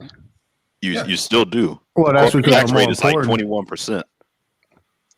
No, they paid zero No. tax. No, I'm saying like the stated rate. Even if Yeah. when you start looking at what people pay through deductions, yeah, it gets even lower, 0 for some, but at least the stated rate is even lower. It's like 21%. May go up to like some people think it may go back up to like 28 under Biden, but we'll see. Yeah. Did y'all already Wait, cover they saying they crypto? have 70% of the hardware Yeah. market share? Apple? Really? No, they don't. No, No. They 80% of their revenue comes from iPhones. It's, That's where- I that's was where just saying because the average consumer can afford the phones, But The- the, the- MacBooks the and the MacBooks and the iMacs, towers and Not so much. The rest of the plantation. the rest of the. No, yeah, but really, it's if you can afford an Wait, iPad wait, or iPad Mini. no, you used to see what they've been lowering the prices and putting entry models like the iPhone SE, which was coming in at $200. Yeah, $299. Yeah, we agree on the phone. We're talking more about like the iMac, like the desktop one, which is like starts at $2,100, or like No, they dropped their price on that too. They've been dropping the prices. You got to go to the apple.com and you see they got the lower prices on. They've been coming in with the new iPad is cheaper than the other ones. It's just coming in at a low level now. Yeah, they got a new iPad. I think starts at around 300, and the new Yeah. iPhone. But I don't think the iMac. Are you sure? No, but it's not. It's no longer 2,000. It's cheaper than that. Go to the iMac. Now these headphones that they came out with, I can see people gonna What, buy the those. $500? Yeah. $600 goddamn. Man, they got horrible reviews on them too. Oh man, they suck, man. Yeah, if Yeah, you I scroll was back, watching the reviews. This guy reviewed studio equipment, and he was like, they got Hairbringer and Right there with that mini iMac. You see that thing right there? yeah, The mini comes in, but you don't need. That's what I'm trying to tell you. They coming around with workarounds, so you don't need to have. oh yeah, you can use. the Mac Mini. Yeah, I was Yeah, talking about The Mac the Mini has full blown one always though. cost that. Yeah, the Mac Mini has always cost that. No, That's but what I'm just saying they're coming away with workarounds, so you don't have to. Like you can have your own your old iMac and just attach it to a new Mac Mini. Yeah, but you already gave I me don't your know money if for I the would iMac. use. Wait, what? I mean, I guess for me personally, if I was a student or a professional, I think MacBooks are probably the best laptops you can get. But I think if I'm gonna get something that's meant to be in a home, I would probably go with a PC. Even and I just think there's just so much modularity with just PCs in general. You can switch out parts. Generally, Macs don't give you a lot of options. I've just never been crazy on the Mac Minis. I've never have. Well, the Mac Mini, their whole thing is they're marketed for like more if you want to really not have a laptop but be able to take it with you places that you can essentially you can take the system with you and then hook it up to a monitor anywhere. So Right, it's and the kind of like, monitors could have been the curved monitors and all those so other people different. really doing that. I Yeah. mean, it's what it's Yo, people marketed gotta for. chill, man. you gotta get a laptop, dog. Yeah, I mean, I don't know. I think if you're gonna go in that realm, at what's this, $699? I mean, Yeah, something like that. yeah, I don't know, man. For me personally, I wouldn't do it, but Can you see? Well, in school, most of the students have like Chromebooks. So what? well, Now because most of the software that you use at your universities typically is not compatible with Macs. So I mean that's part of it. The other and in general, Chromebooks just work better for students. For your everyday usage. If you got to do some word processor type there tasks or go the whatever. truth right there. Yeah. There it is. Well, they got the M1 chip in it though. Yeah. Yep, that's what I'm. Got another $200, so you can, you know what I'm saying? What, for shipping? I ain't for shipping. How can you, Lionel? Can you go to the iMac if you scroll back up? The It's just iMac. at the top of the page. Go higher up, and then then you see iMac. Those new M1 iMac? chips. Which They're looking iMac. very nice. Which But one? It's I like three. like what AMD Yeah, it's is that doing. one. The one you got your mouse on. See, it just I don't know, man. I reached a point with Apple products, right? When I start seeing those ear pods in people's ears, it just made me like cringe. You know what I'm saying? They're not always AirPods. Oh, you're though. right. They usually like a knockoff, like The Chinese, yeah. Yeah, I didn't see it. I see it, Dr. Phoenix. The 21 inches right at $1,000. Wow. I told you they dropped the price on these things. Yeah, They would, because they send me the student discount thing all the time. Yeah, but if you have to compare it to a PC, you can get the same spec PC for half the price. Yep. I agree. Oh yeah, I'm no, not. Apple's definitely a lifestyle brand. Like it's Oh no, it is. I'm just trying to tell you. No, I it walk is in, like yo, I it gets walk into, corny. it, walk into the class, and Mhm. there's two things you'll see. You'll see people with MacBooks. no, you'll see people with iPads and Chromebooks. That's all you'll see. Yeah, I have an iPad. Like I use Yeah, an iPad for yeah, medical school and all that stuff. I mean, it works great for that. I mean, yeah, And that's the only Apple product I would use for a school set. yeah. But But that's what I'm saying. You see Chromebooks and iPads. That's all you see. yeah, yeah, but no, a the comparable business. iPad, I brought the model that they released the early part of last year, the newest model, Oh, okay. and I brought this top of the line one, and it was damn, it was almost more than half the price I paid for one of my damn Razer laptops I got. Yeah. Yeah, So, yeah, Yep. it's a textbook. I mean, you go to business school, they'll tell you it's a textbook lifestyle company, kind of like It's cringy, man. yeah. Even you could argue Tesla's like that too, right now. Oh. Tesla is getting like that, but they got to put the truck out. Huh. Are you Entire gonna city spend has he has a 8,000 for that reservation truck? on it. well, Yeah, I'm definitely getting I that think truck. I will. I know Mike has talked. I know you guys have talked about this for quite a while, and I know Mike has talked about this. You're kind of in the season now where you're seeing you're seeing PC manufacturers. They're actually upgrading to the newest NVIDIA chips, and if I'm sure everyone's seen over the last couple of weeks that all your major PC manufacturers, pretty much all of them, with the exception of I believe Microsoft, Dell, and Razer, they've all shifted to the AMD Ryzen chips. Yeah, but you know what, Phoenix? People are camping out for that stuff now. Like, Oh yeah, waiting man. for like the new release. Like, that's like the new cool thing.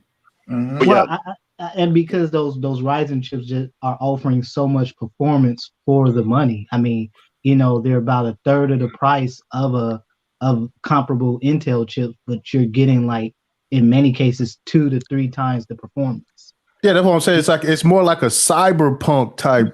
You know what I'm saying? Yeah. are those the one Thai city that everyone can't get? Essentially, like they drop and they think robots basically bought them all. Yeah, that's what they did. Camping out like Jordans. They wait for the new chip and the new video cards and stuff now. Like, that's what I'm saying. Like, when it comes to this Apple stuff, it turns into like I used to love Apple products, man. I'm telling you. I didn't start looking at it too. It was like, all right, the gig is up, it's had its run. You know what I'm saying? It was sleek, it was cool. Now, everything is sleek now. Everything is, and the only thing that I don't know, it's kind of cringy. Like I said, it's almost corny now.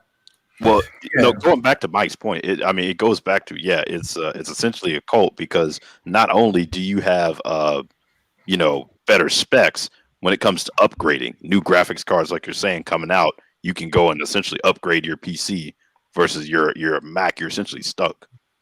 Well, yeah, because all of the components all soldered onto the motherboard, so It's proprietary. So you have to either get all the RAM you think you're gonna want and need at the time you're purchasing a MacBook, or you're just asked out.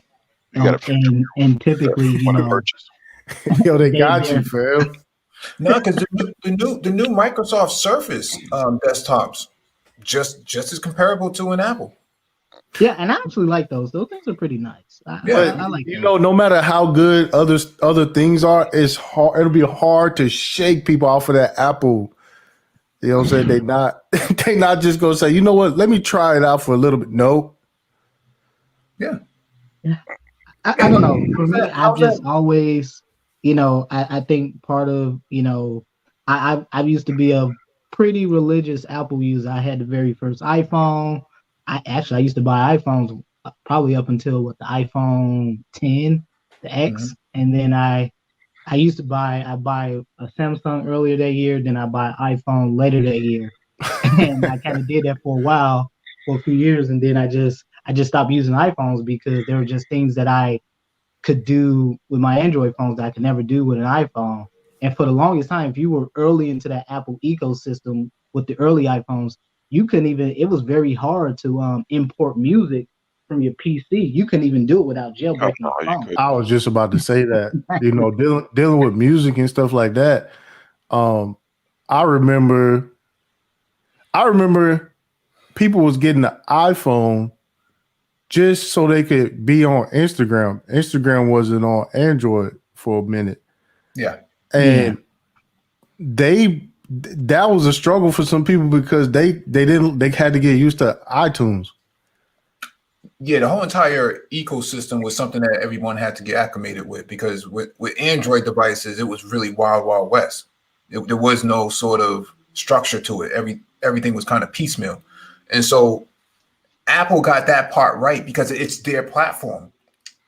People would get mad at Android because of what LG did or what they failed to do, what Samsung failed to do, what Motorola failed to do, and so on and so forth. And so it developed that sort of bad reputation until Google came out with their own Pixel device, and then that changed everything.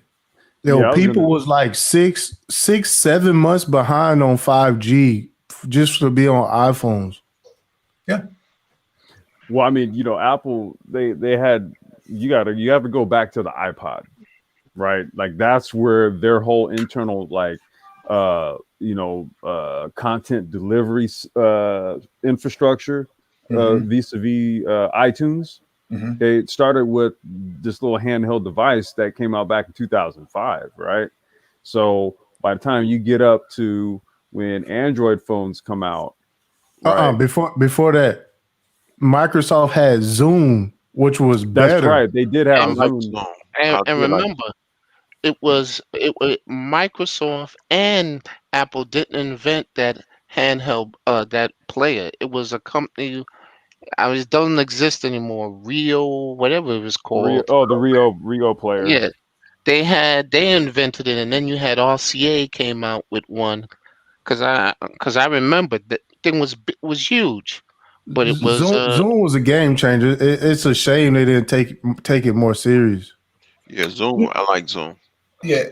I had some of the original Windows phones back in the day. Back in the was it like mid 2000s? Or was it like the business phone? I had one trying to be different, bro. I realized it was nothing I could do on it. I love that phone. Because I can open up all my documents on that phone. One of the interesting things is I didn't have no documents. No, Ty City had the Nextel one. Ty City had the Nextel one going chirp everywhere. yo, I had the Sidekick. I had the Razor, bro. Yeah, I had the original Razor, but man. It's interesting because you guys were talking about the Zoom. I did like that. I thought it was. The Zoom was better than device, well ahead of its time. Yeah. Microsoft just had some really terrible marketing. They failed to really get the. But the crazy part is with the Zoom, the way they had the interface, like they had the artwork like flipping like a page. Yeah. You know what I'm saying? Like it was on some next level shit. I don't know why. Yeah, it was kind of like it was similar to how Palm OS worked. If anyone remembers that from back in the day, Palm OS. Yeah, the first handheld PDA. Yo, I used to have one. I used to tune. They made it. They used to turn them into tuners. The DSMs. You could use it to tune DSMs. Really? Like Mitsubishi, the interface. Like there was Palm Poppers. Yeah, that was like some of the first not standalone, but it's like a piggyback ECM type stuff. You could pick a piggyback. Oh, okay. I can tell you the history of that because the first one that came out was the Apple was the Newton. That was a long time ago. And then HP came up with these things called the 200LX and the 100LX. They were PDAs, and now Apple just merged all of it together, and that's how they came up with the iPhone. Now Microsoft got the Surface Duo, the cell phone thing. That's a bit much. That's too big, man. I can't. I try using it, but I'll be honest with you. I think Samsung is about to have that market. That's too big, man. You gotta have. I think that foldable market right now. I think Samsung is. They're probably the standout because I don't know if anyone heard, but there's talk that LG might exit the smartphone market. Everyone's seeing what the previous administration how they destroyed Huawei. So Yeah, but they said the same thing about Nokia. Nokia is making a return with those because I yeah, but love that Nokia phone. Nokia has to really dig themselves up out of the doldrums. And they were Yeah, they but were I in the love that pits. Nokia phone. They were in Tartarus somewhere. So I dropped that Yo. phone about 1,000 times, and it still Everybody works. relax. This thing $1,400. well, if you go Well, I look mean, at an Samsung's iPhone is like website, 1,000. Yeah, well, go if you big go or look go at home. Samsung's website, What? Oh, go ahead. Go ahead. no, I was just gonna say, if you look at Samsung website, their foldable device is $2,000. 1,000. Yeah, it's This- $2,000, See, and you know they have pre-orders right now for their new S21 series, and so actually I pre-ordered that one the other day. So it's no But- like this goes into a weird place because it's probably too big to put in your pocket, and it doesn't justify having a backpack. What are you doing with this? Don't they have one of those? I'm sure. Don't they have one of those? I think cases this you can something put on like your this would hip. be very viable in a hospital. Yeah. I can see Okay, something like this being used I see that. in I a see clinical that. setting. No, But- it fits in your back pocket. It just doesn't fit in your front pocket. Yo, Now, chill out, Mike. That's Mike. Oh, Mike got a shit. fanny pack. It's ain't no way you walking around with that. You got to have some kind of pouch of some sort. Wait, that's the pouch that goes across the chest, and then that little thing on the side. You pull that phone That's out not of what he that. said. He said he That's got a- a fanny pack. man bag. That's a man bag. A manny pack. Nanny pack. Nah, a fanny pack is something that goes around your waist. A man bag that is something that goes over your shoulder. Yeah, so It's like a seatbelt outside. Yeah. Pretty much. So Hey, this, you gotta play the track. Money World. You guys ain't right, man.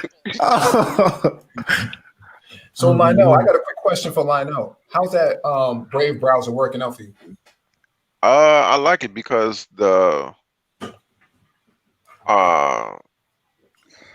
advertisements are not there. Obviously, there are some websites that ask you, "Hey, man, can you put this on a white list?" Because we see that you're searching our website through a browser that blocks advertisements. But I don't get that often. I got that from 2 websites.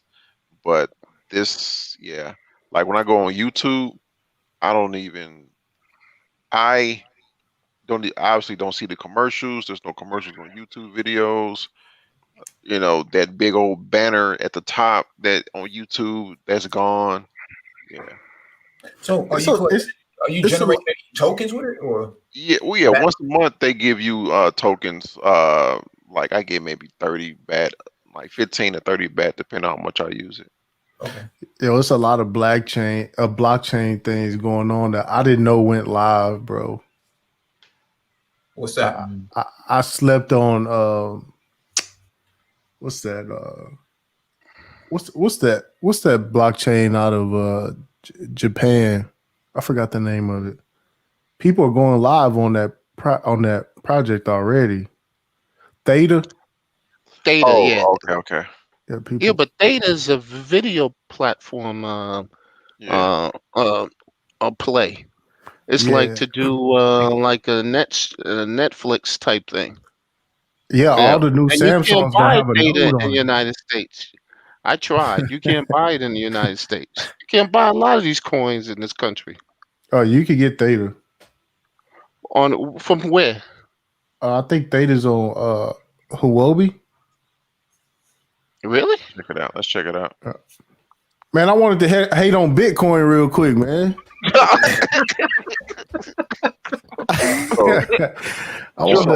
It's on Join Bitcoin, Janet Yellen. Go OKX, DigiFinex, Huobi, Huobi, Yeah, Huobi. Bit, and Hotbit. Yeah, you can get Theta. Really? Where's it at? $2? Yo, you got to get off this screen, man. Where was that before? Yo, I was looking at this thing at like 5 cents. Oh, Yeah.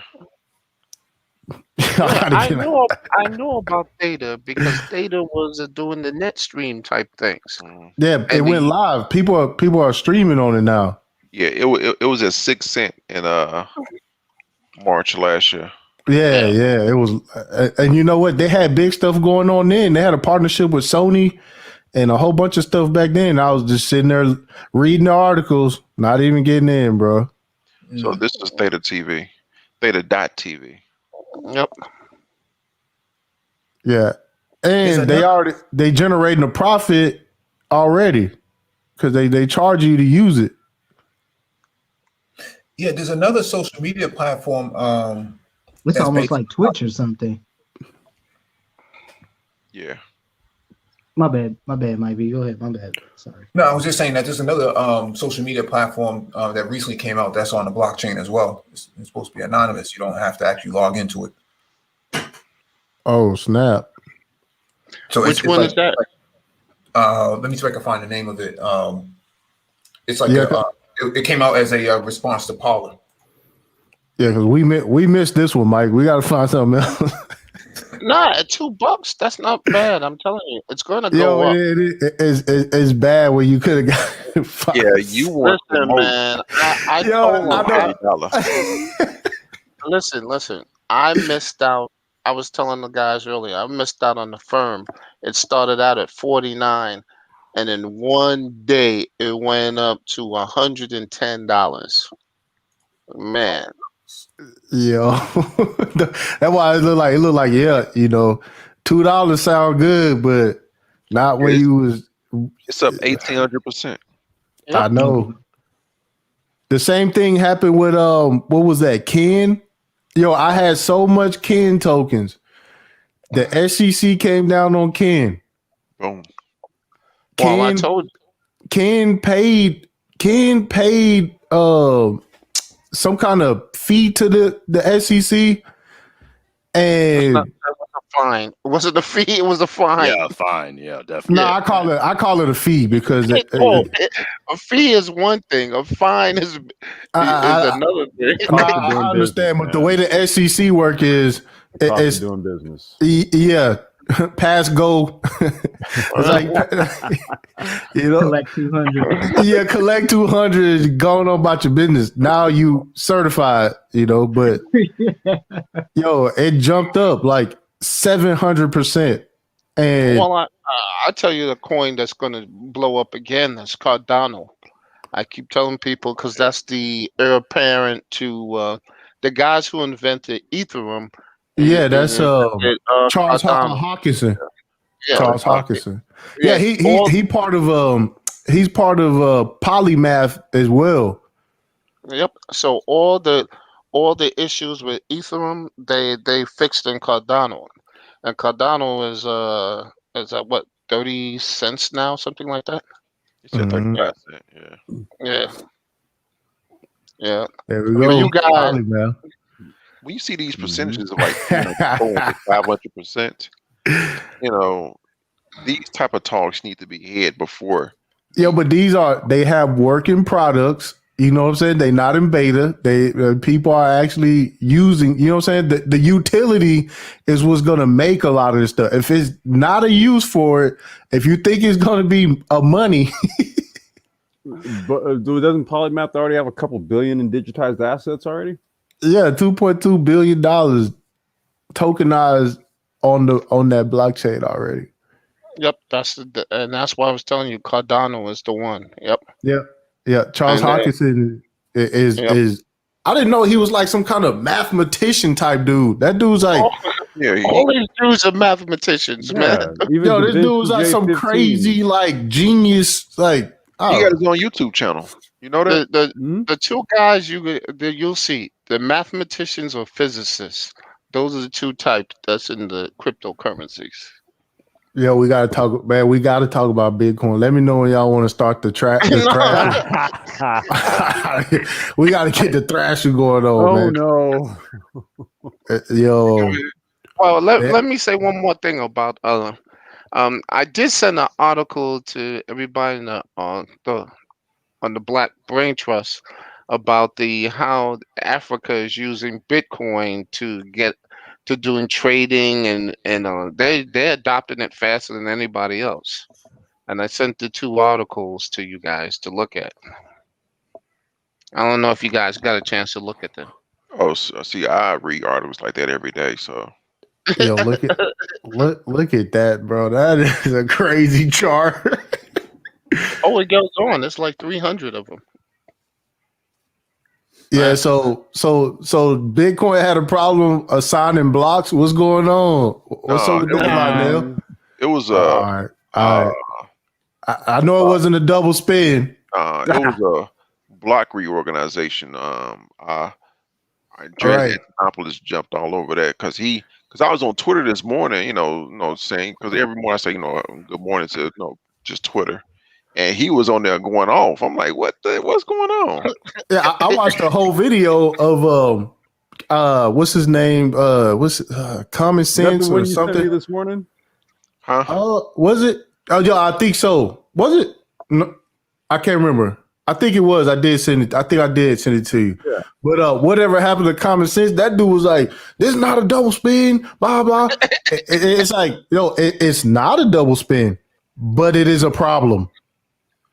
You know what I'm saying? A lot of people, they like, Bitcoin didn't have a double spin. Okay, it didn't have a double spin, but it had a problem.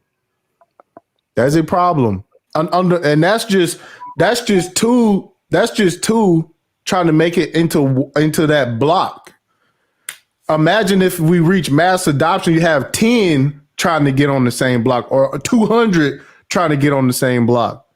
Well, the technology is not there. It doesn't scale. Well, it's not going to scale. The problem is it's the fundamental things that's doing the mathematics for blockchain is the hashing, and that's the problem. They got to come up with a faster scheme to do these things. Hey, Lionel, proof of work is not it. Lionel, can you throw that link in the in the back, or just post it? Yeah, type the name of that social media platform on the blockchain is Panquake. Panquake? Yep.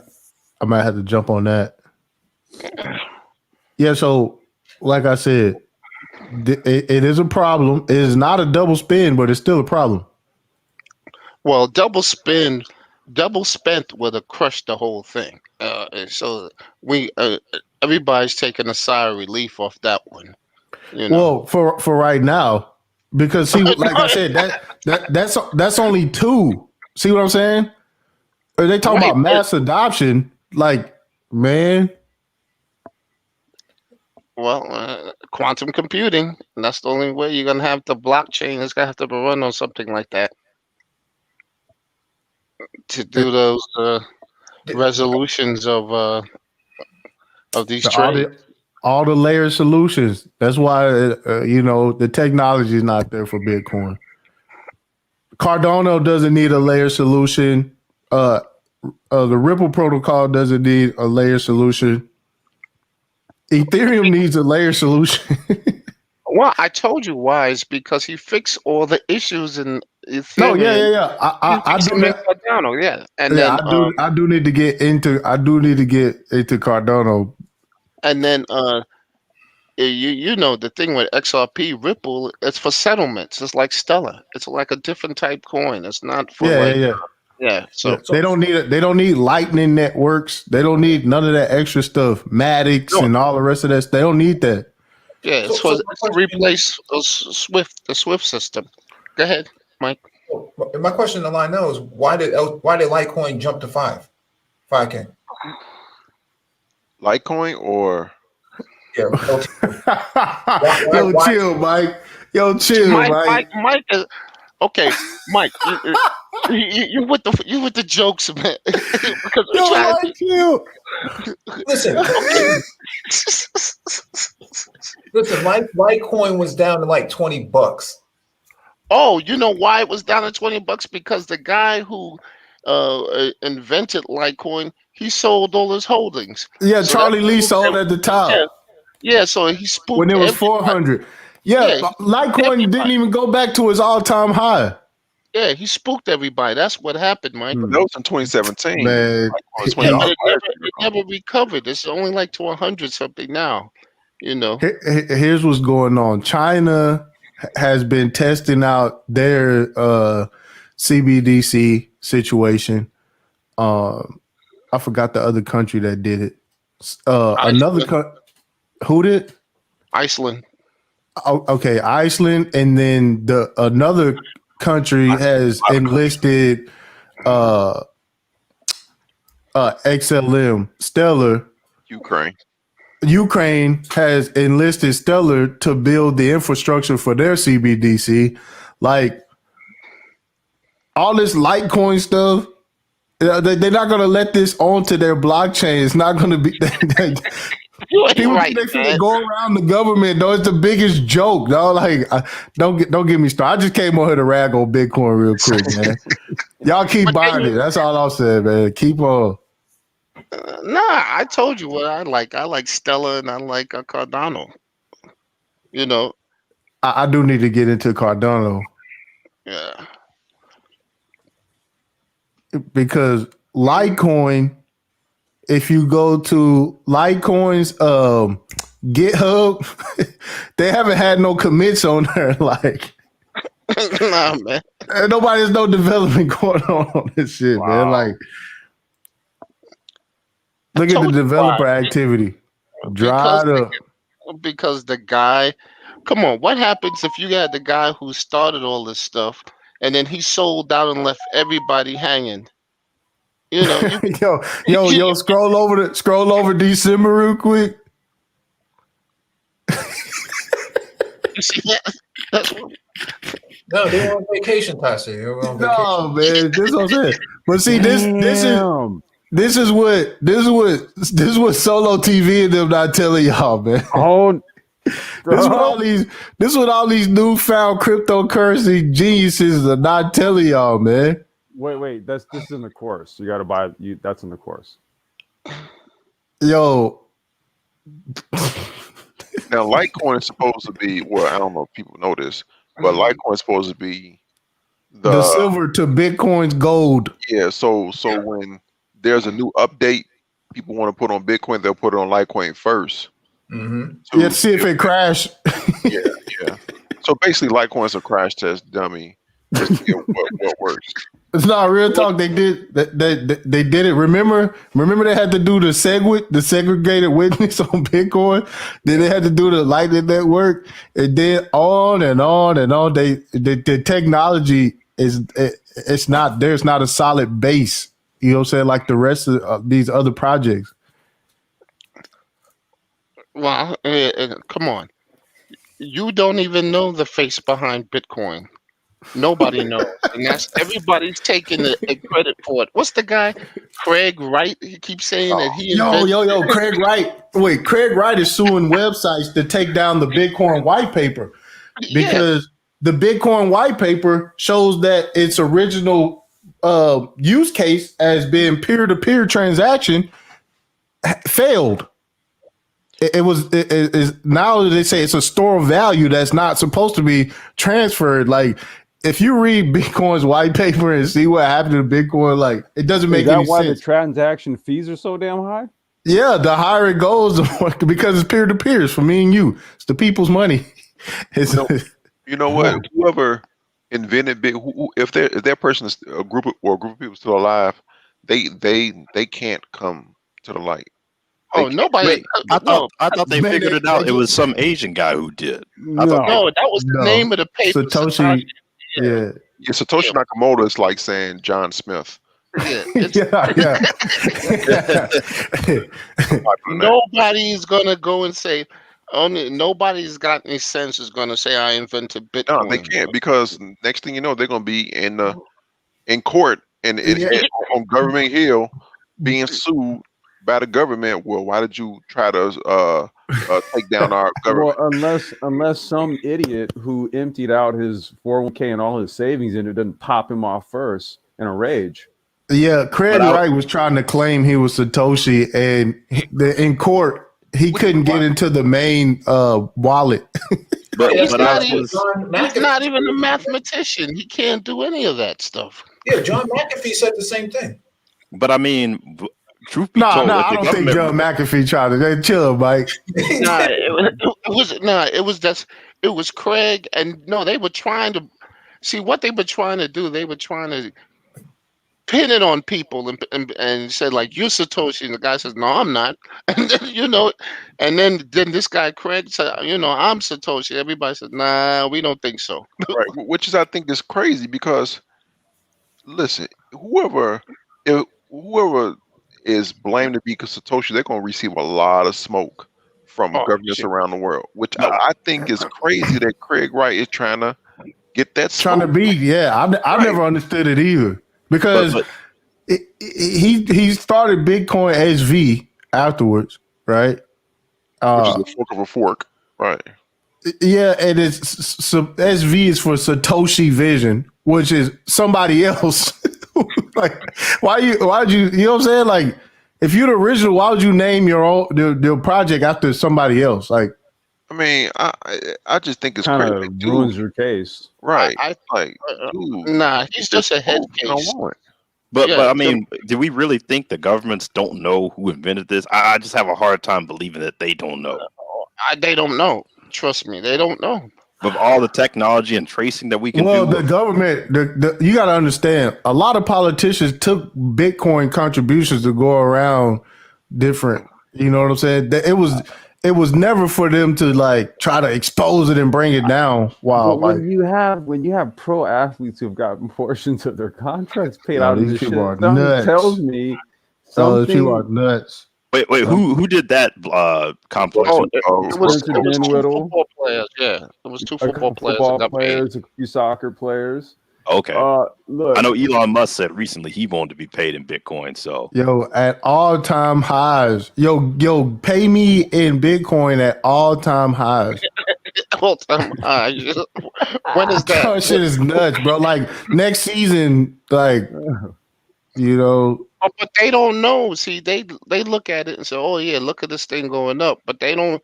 They forget the roller coaster when it goes down. You know, My cousin- you could end up in one of those contracts like Ricky Williams was initially. My cousin told me about this thing called Bitcoin. Yeah, give me that. hey, you got some of the Bitcoins? Yeah. You know, which is one of those things where it's like, okay, put that together, right? Somebody in the NFL or the team or somewhere, they had to touch an exchange or get it over the counter OTC and pay this man. well, no. Well, you're talking about them giving them a ledger or something? Nah, I don't think they're giving them a ledger. I think what they're doing is having it in an escrow. And I don't think these guys ain't that smart to Yeah, but deal how with would that's a what I'm ledger. saying? You smart enough to take it as Yeah, you holding part of their Bitcoin in an contract. escrow account. It's like, Well, I Good mean, luck. Good luck, you have. man. I mean, pro athletes are notorious for going broke too. On invest in Yeah. this business. Invest in this business. Okay, Car that's how a wash, lot of them yeah. go broke. Is someone comes to a hairy idea of, hey, come invest in this business. It's a It's just silly, blockchain. I got an idea. It's a blockchain based smoothie shop. yeah, like I said, when that first bull run hit off around 2017, Mayweather was in it, 50 Cent was in it, like Cali. DJ Khaled was in it, like, you know. Yeah, but laugh. But laugh. But 50 Cent made some money on what was that water that he? What was that? Vitamin water, but he lost a bunch of Vitamin that. Yeah, He but lost- he made a. No, he Yeah, made but a bunch, but he's lost a bunch of his net worth through other bad business deals. Yeah. Yeah, You know. so Yeah, he made like $100 million, I want to say, off of that deal. Because Yeah. I was like Pepsi or someone bought like a stake in it, and he owned roughly 10% of it.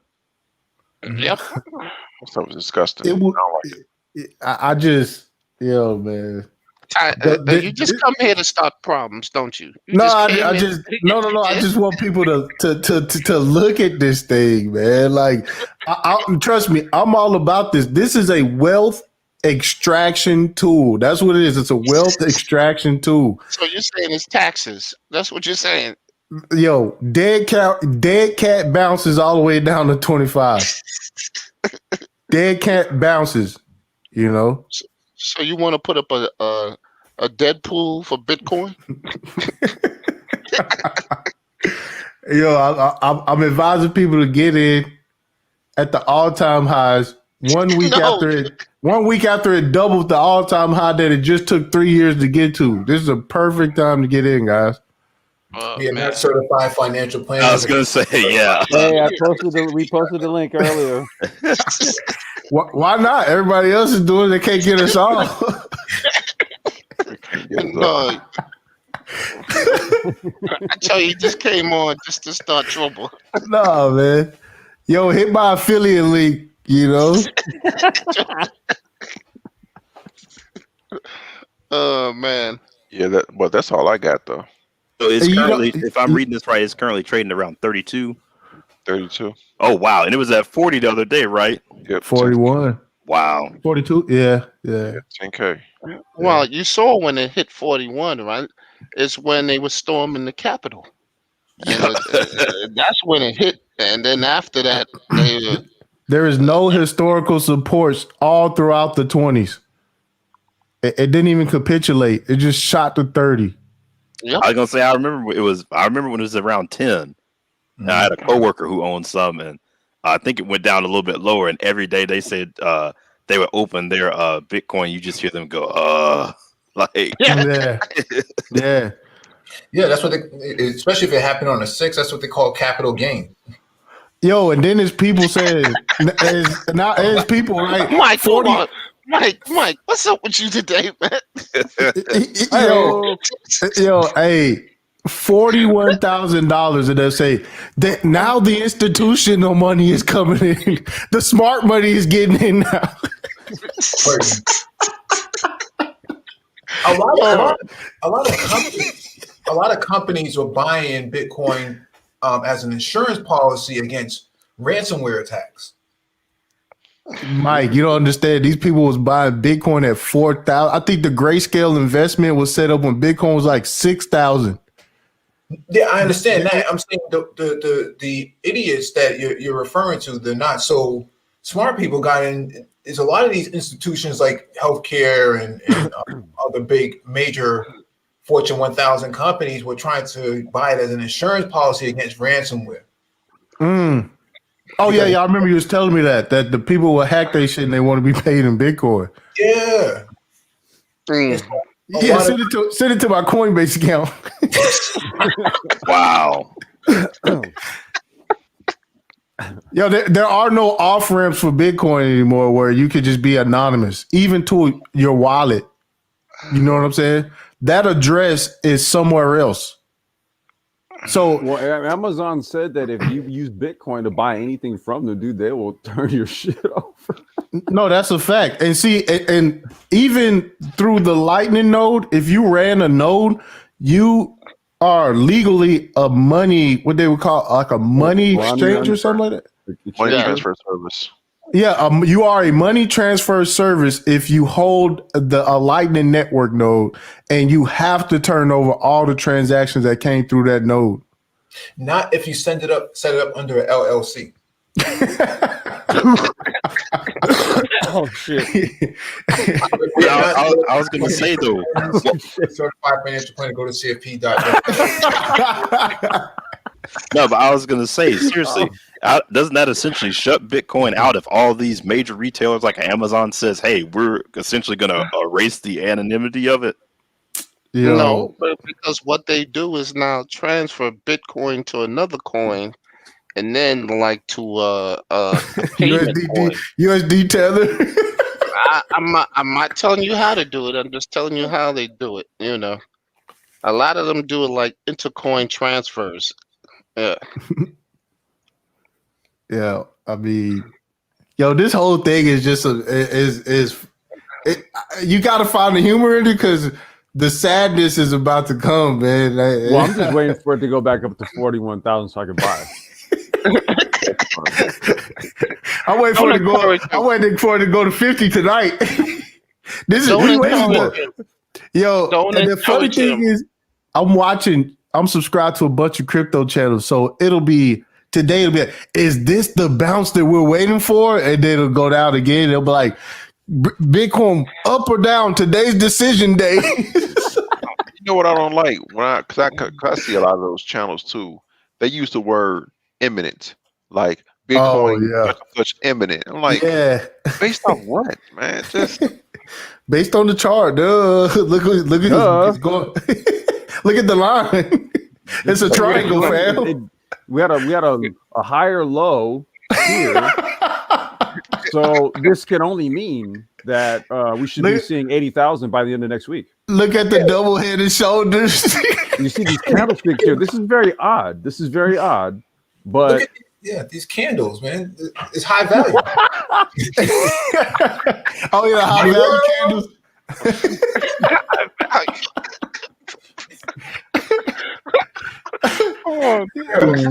I've just actually come to despise that term, man.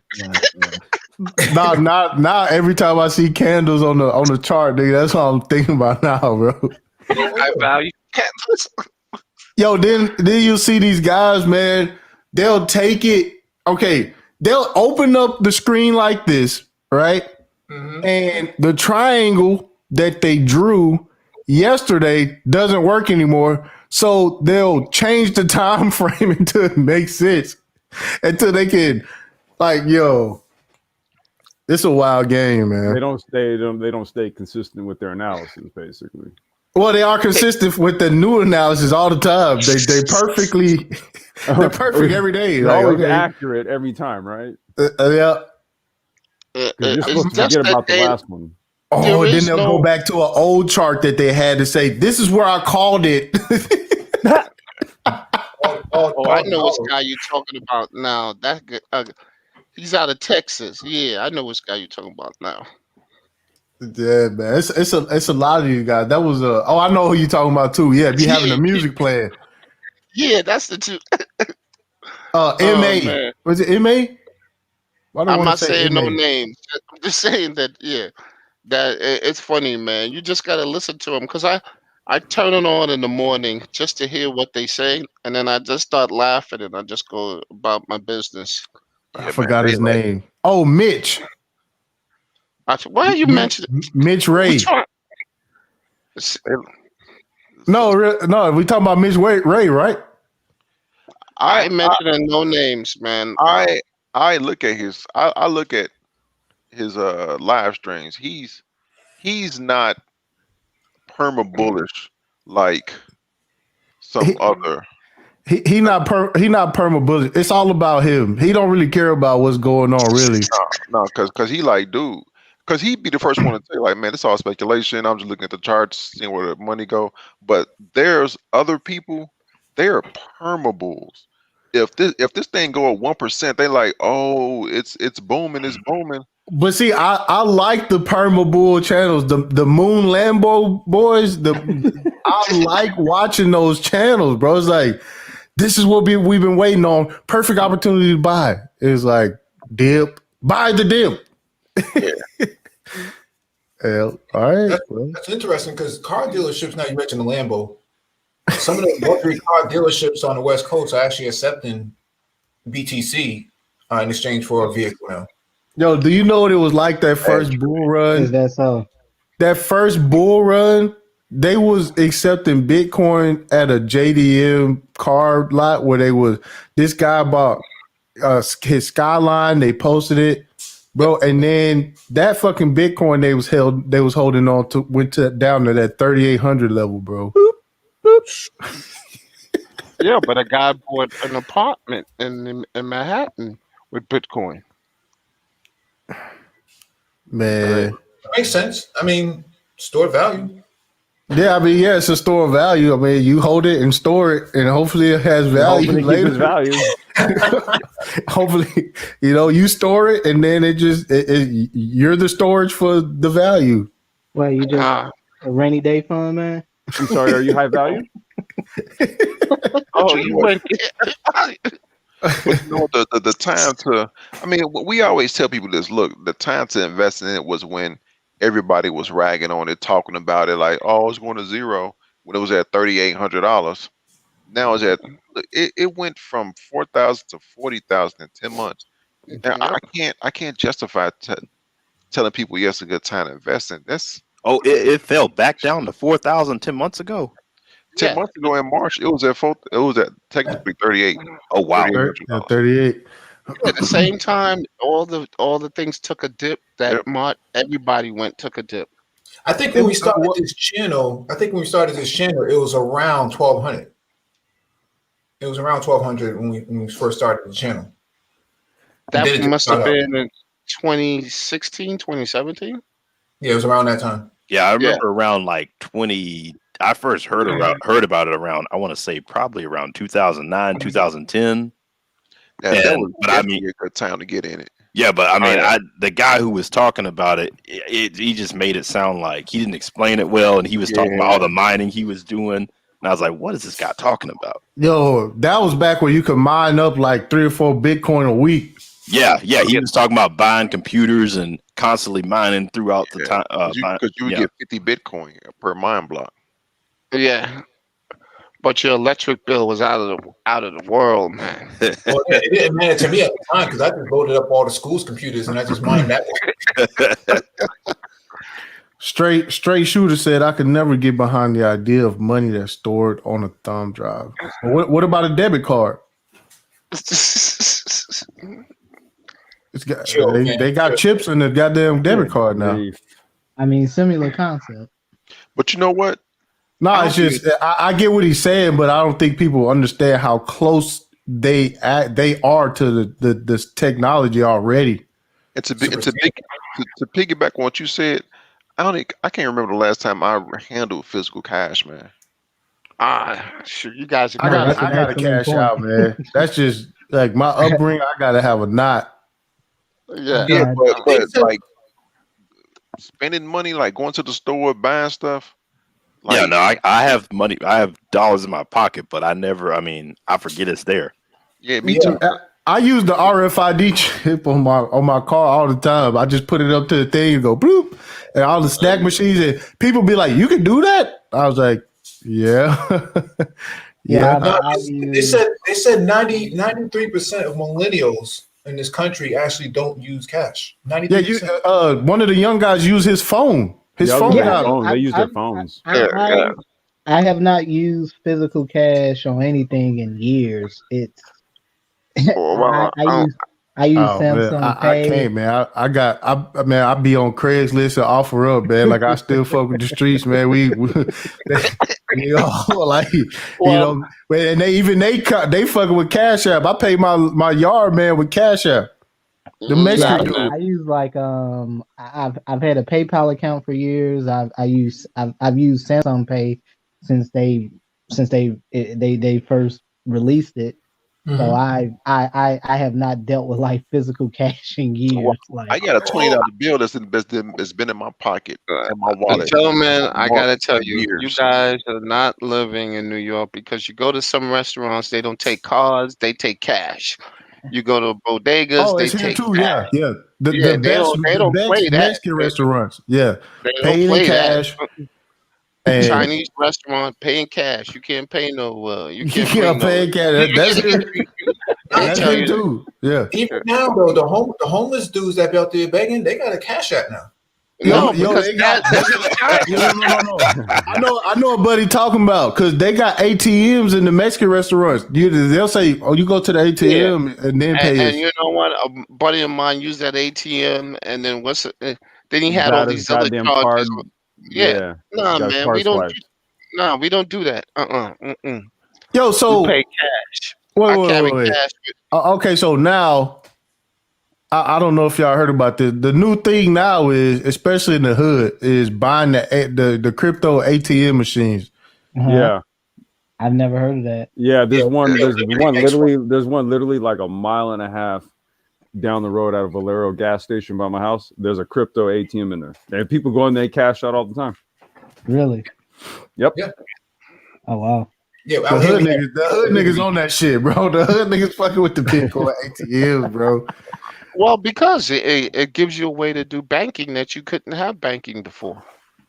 A lot quicker. Brown paper Exactly. bag, Nike box. You talking about there used to be like a food deserts. There also was a bank deserts. You know, in my neighborhood, the bank is you got to drive to the bank. That's how Yeah, far it about is. 10, 20, 30 minutes, an hour, get to a bank. Yeah, so that's why that's why this thing is going to take off, because that's why these fintechs is going to kill the regular banks. Well, that's why Western Union, we covered this a couple of years ago. They filed them patents for blockchain too. Yep. They're trying to get involved too. In Yeah, digital but cash. Zoom is killing them. Zoom is killing them. But I think why Western Union is so important, because in this country, this is the major way that immigrants bank, how they send money Yep. back home Mhm. to their families and to their people. You mean the poppy networks? Hey, fellas, I got a jet, man. I just really want to get up here and hate on Bitcoin one time, man. Yeah. No, peace. Let me know, because we definitely got to cover. So we gotta keep the developments on this, because like I said, man, it's been, things happen with Bitcoin that people try to like not explain all the way. Because they don't know. They don't know. That block assignment situation, that is a problem. I don't care if they say it was not a double spin, but it's still a problem. It was a race condition that they still haven't figured out how to solve. A race. Don't start, Mike. I know Oh. you're gonna. Mike is just on. They tried to block the black one. the black one had to wait for the next block. It's a mathematical expression, race conditions. You guys are killing me today. It's like a taxi cab. You got one. It can only accept one. Wait, you said race conditions? Yeah, race conditions when two competing processes. Oh, that could also be like a wet racetrack, on a racetrack, wet conditions. Oh man, we got to talk about the new the new chick over the treasure, man. We gotta link up again, man. Well, Janet Yellen. This is so we're doing this, Lionel, this weekly, right? Yeah. So next week, since the medical part was a hot topic, next week's show will be all about medical financial fellowship. Okay. This is good. We doing this weekly. Yeah. So this is okay. Yeah, I'll bring up all the stuff on CRISPR because I love that. Yo, hey, gun stocks is trending upwards. Oh my God, man! They trending upwards. No, you know what's Are they falling for that same play that they ran under Obama, where he's gonna come take all our guns, and all the gun stocks went up? Yeah, but no, I think after they took that Senate seat, I don't think people was worried until that Senate seat came up. There was no rhetoric that did it this time.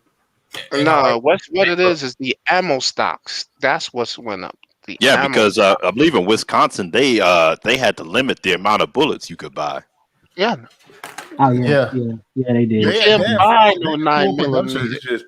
The way it works is people go out and shoot, and the brass gets recycled. Nobody is shooting right now, so they pretty much dealing with all new stock. It's all right now. new brass. Yeah. So, yep, there's that. Interesting. Yeah. Well, I got to get going too, man. I got to go get dinner for my little one here. All right then. Well, that's all right.